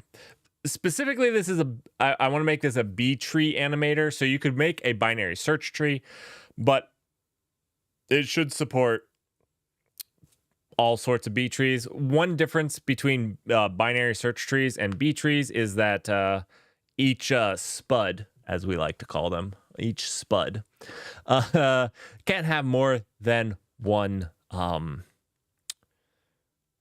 than two children, spuds. So yep, all terminology has gone out the door. It's late. If you wanted proper terminology here for spuds, that's not today. All right. The other thing that my fuzzy find is not working with TypeScript or with Node because it's giving me all the Node stuff. I know that I've excluded. Oh, I think this is actually an easy fix because I know I excluded my git ignores from the fuzzy find, and I'm sure I can just exclude Node modules from fuzzy find because this is I never want these. Like this is never what I want. Pretty sure it's never what I want. All right. Let's see. What? Oh man. I think maybe I want to go fix that right now.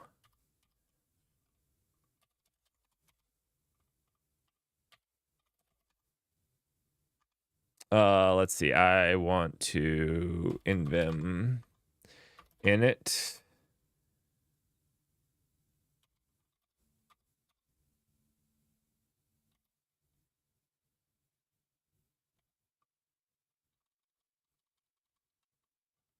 Now I just need to remember where.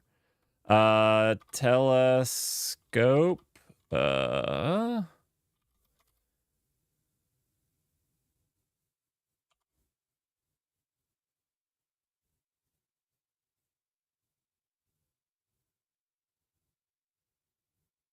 really need to spend a stream breaking this apart. I kind of feel like I want to break some of this apart.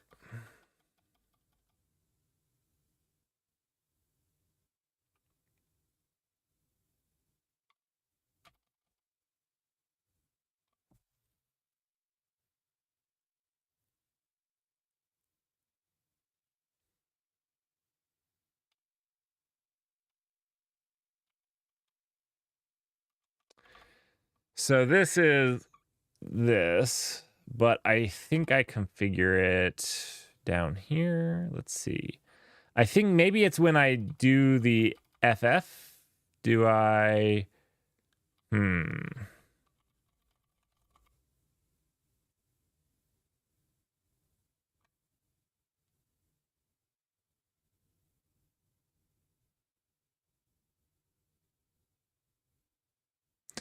So here's the one scope to the current file buffer. How do I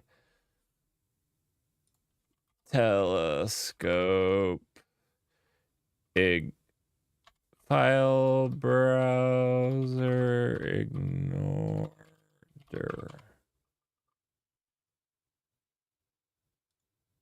like node modules. I love how that's exactly what I want.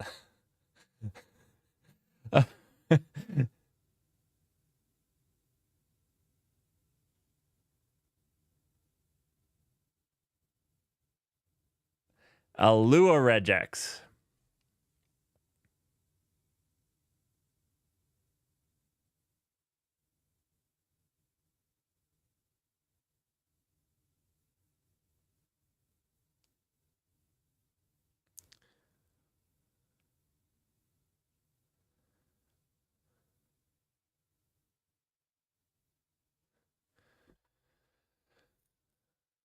Okay, so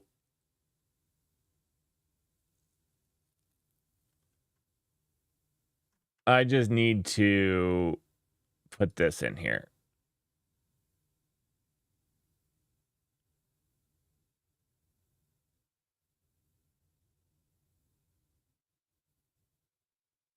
I think. Let's see. But where do I do this? Where?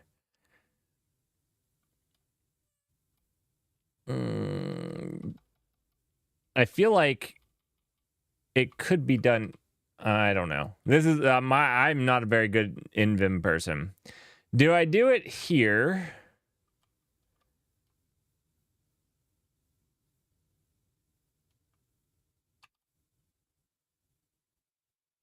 Or is there a way to do it up here in like the configuration of telescope itself? Because that's what I would like to do instead of like on every single call to telescope, build this thing.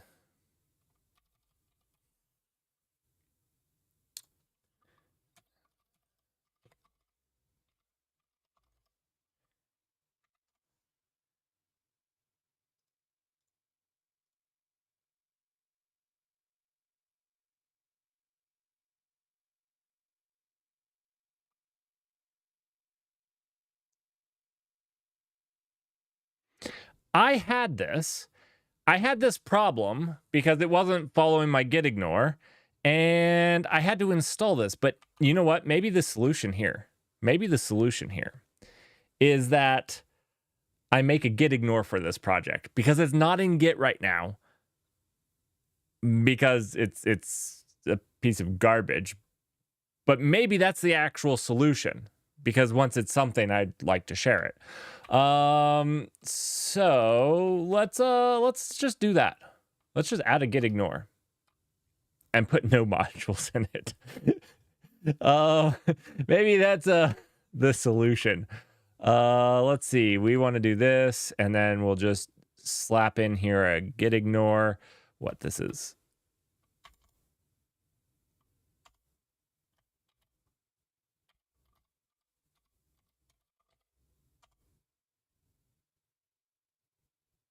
I don't know why that didn't work. I want to create a .git ignore.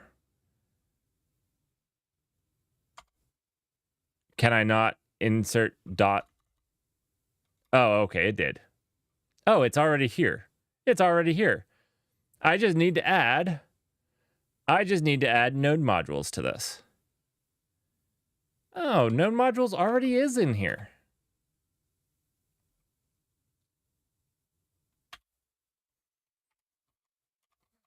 All right.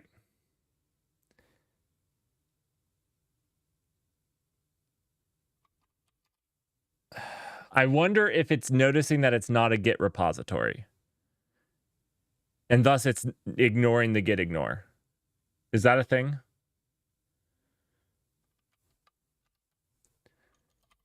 Because it's not technically a Git repository. So it's ignoring the git ignore. Maybe that's what it is.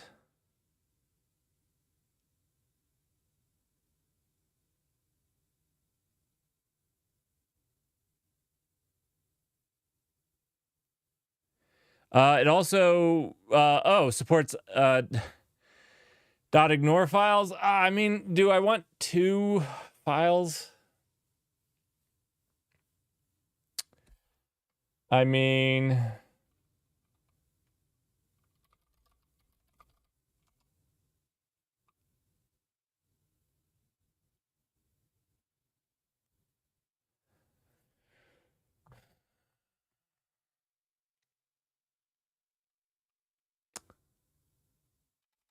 I'm going to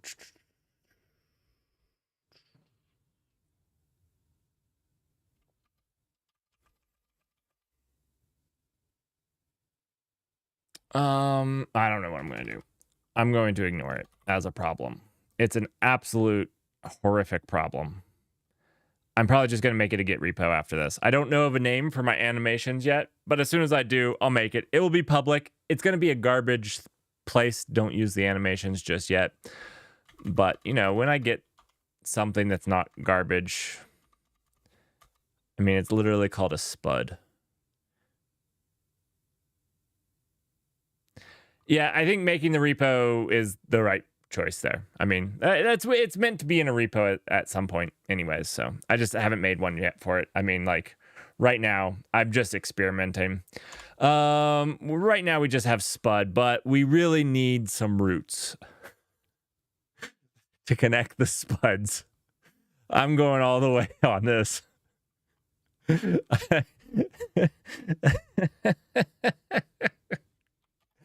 All right, roots. Oh,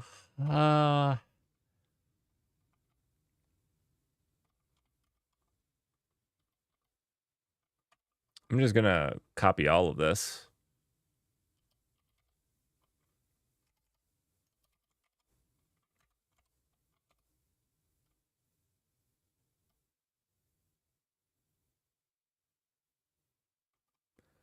You think get in it is enough?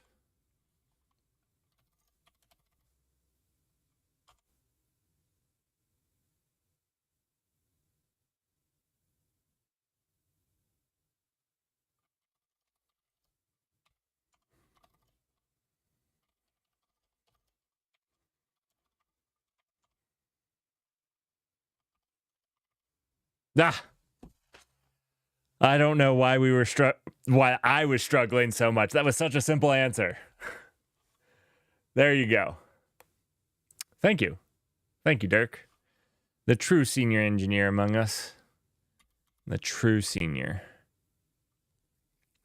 All right, let's see. I'm in roots. All right, the only real thing here is this. Roots is going to be a bunch of lines connecting spuds. Yeah. This is where we're going to keep a list of roots, or we're going to keep a list of spuds and dynamically link them up with lines. Yeah.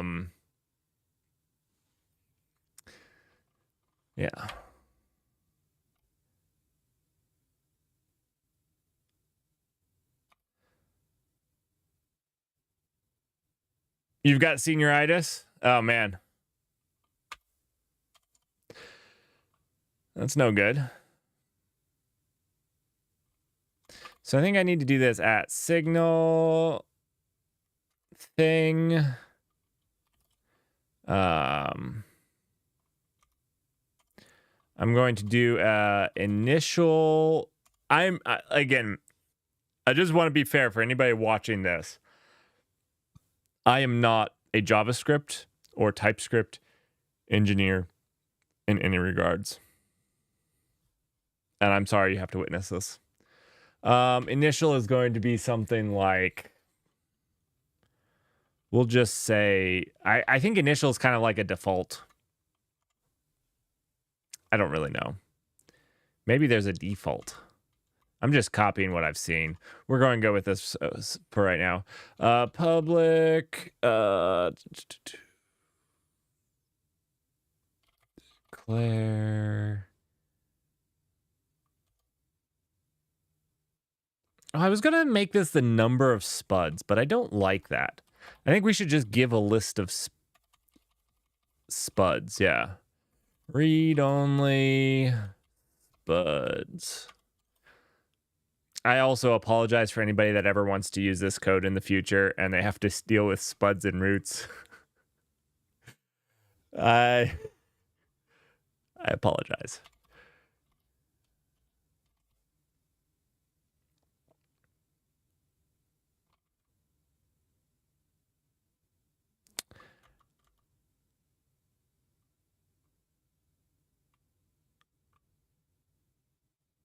So in these other ones, we had like specific ones, color signal, which is a variable, but I want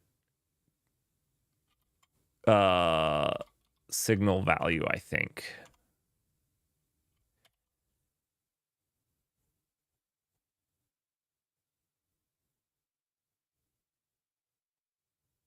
You know what I'm actually thinking of?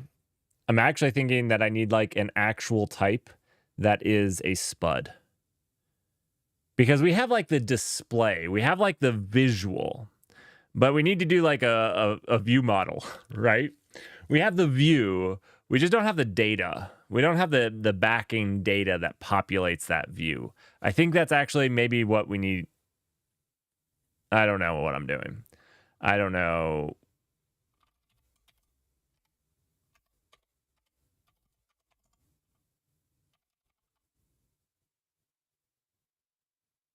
All right.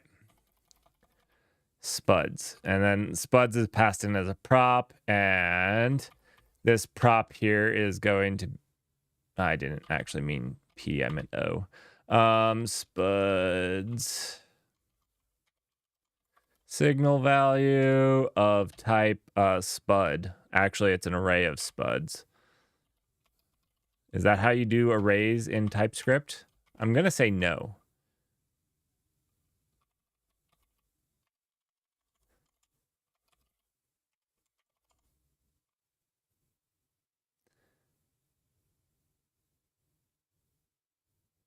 Oh, class. This is not class spud. This is class roots.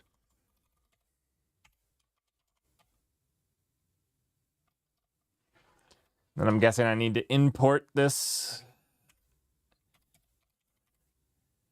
Should I name the spuds like spud data? I don't know. Spud data. From...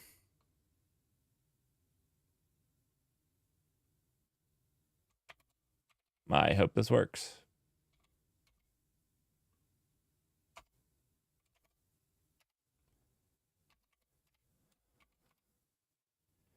Let's see. I think it actually is just spud though, currently. There we go. I don't know if this is an array. Or, let's see. I need to look that up. TypeScript. Actually, I need a B tree. Oh, I did look these up.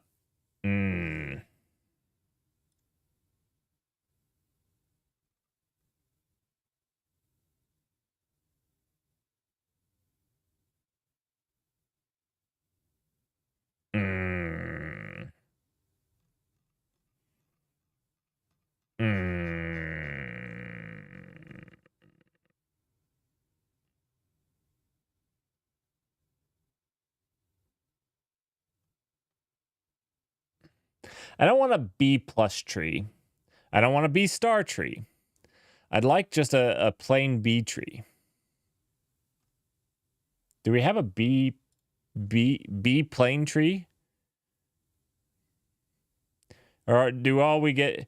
I don't want a B plus tree either.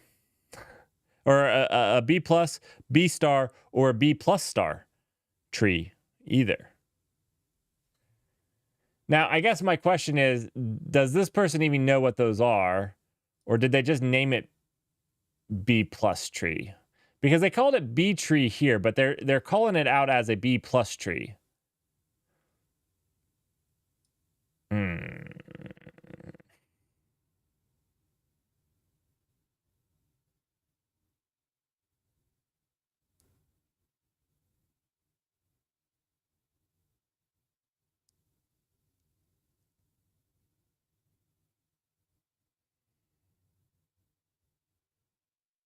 Maybe I can use this.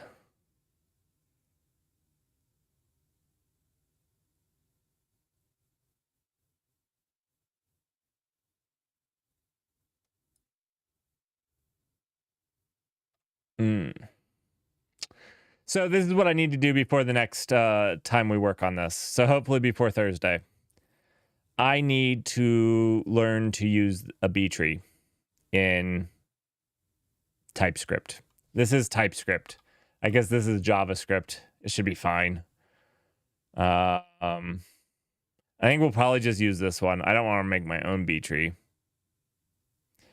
And it's fine if it's a B plus tree, honestly. I'm not going to complain too much. I didn't really want a B plus tree. It does look like it's actually a B plus tree. It's fine.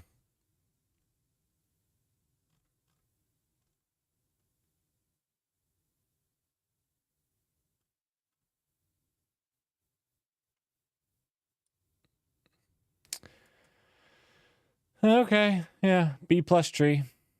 JS. Do they have the type definitions? It doesn't look like they have type definitions, do they? Wait, no. This is TypeScript. Sorry. What am I talking about? That is type definitions. Sweet goodness. I wish I knew how to use type definitions. that will be another trick. Okay, well, cool. We'll try to just use this B tree. And we'll throw in some spudding here, because I guess this roots thing is going to just be a B tree itself. That will be the easiest way to represent it, is to just store it the proper way. And then should let us animate out different ways, because it should make like animating down a path. Like if we wanted to follow, like if somebody wanted to follow a path and make it red as it went down, it should make animating a search path really easy if the backing data is stored the same way as it's displayed. Okay. All right. Well, that's going to be it for me tonight. Thanks everybody for joining. Thank you, Dirk, and everybody that helped me out with a lot of that. Next Thursday, we're probably just going to do animations. We're going to do some TypeScript. It's going to be terrible because I'm terrible at it, but maybe you can have some fun in me being terrible at something, which is generally what we do most days anyhow. So, yeah, if you guys want to join me Thursday for that, that will be my plan, as long as everything goes well. Thanks, everybody, and have yourself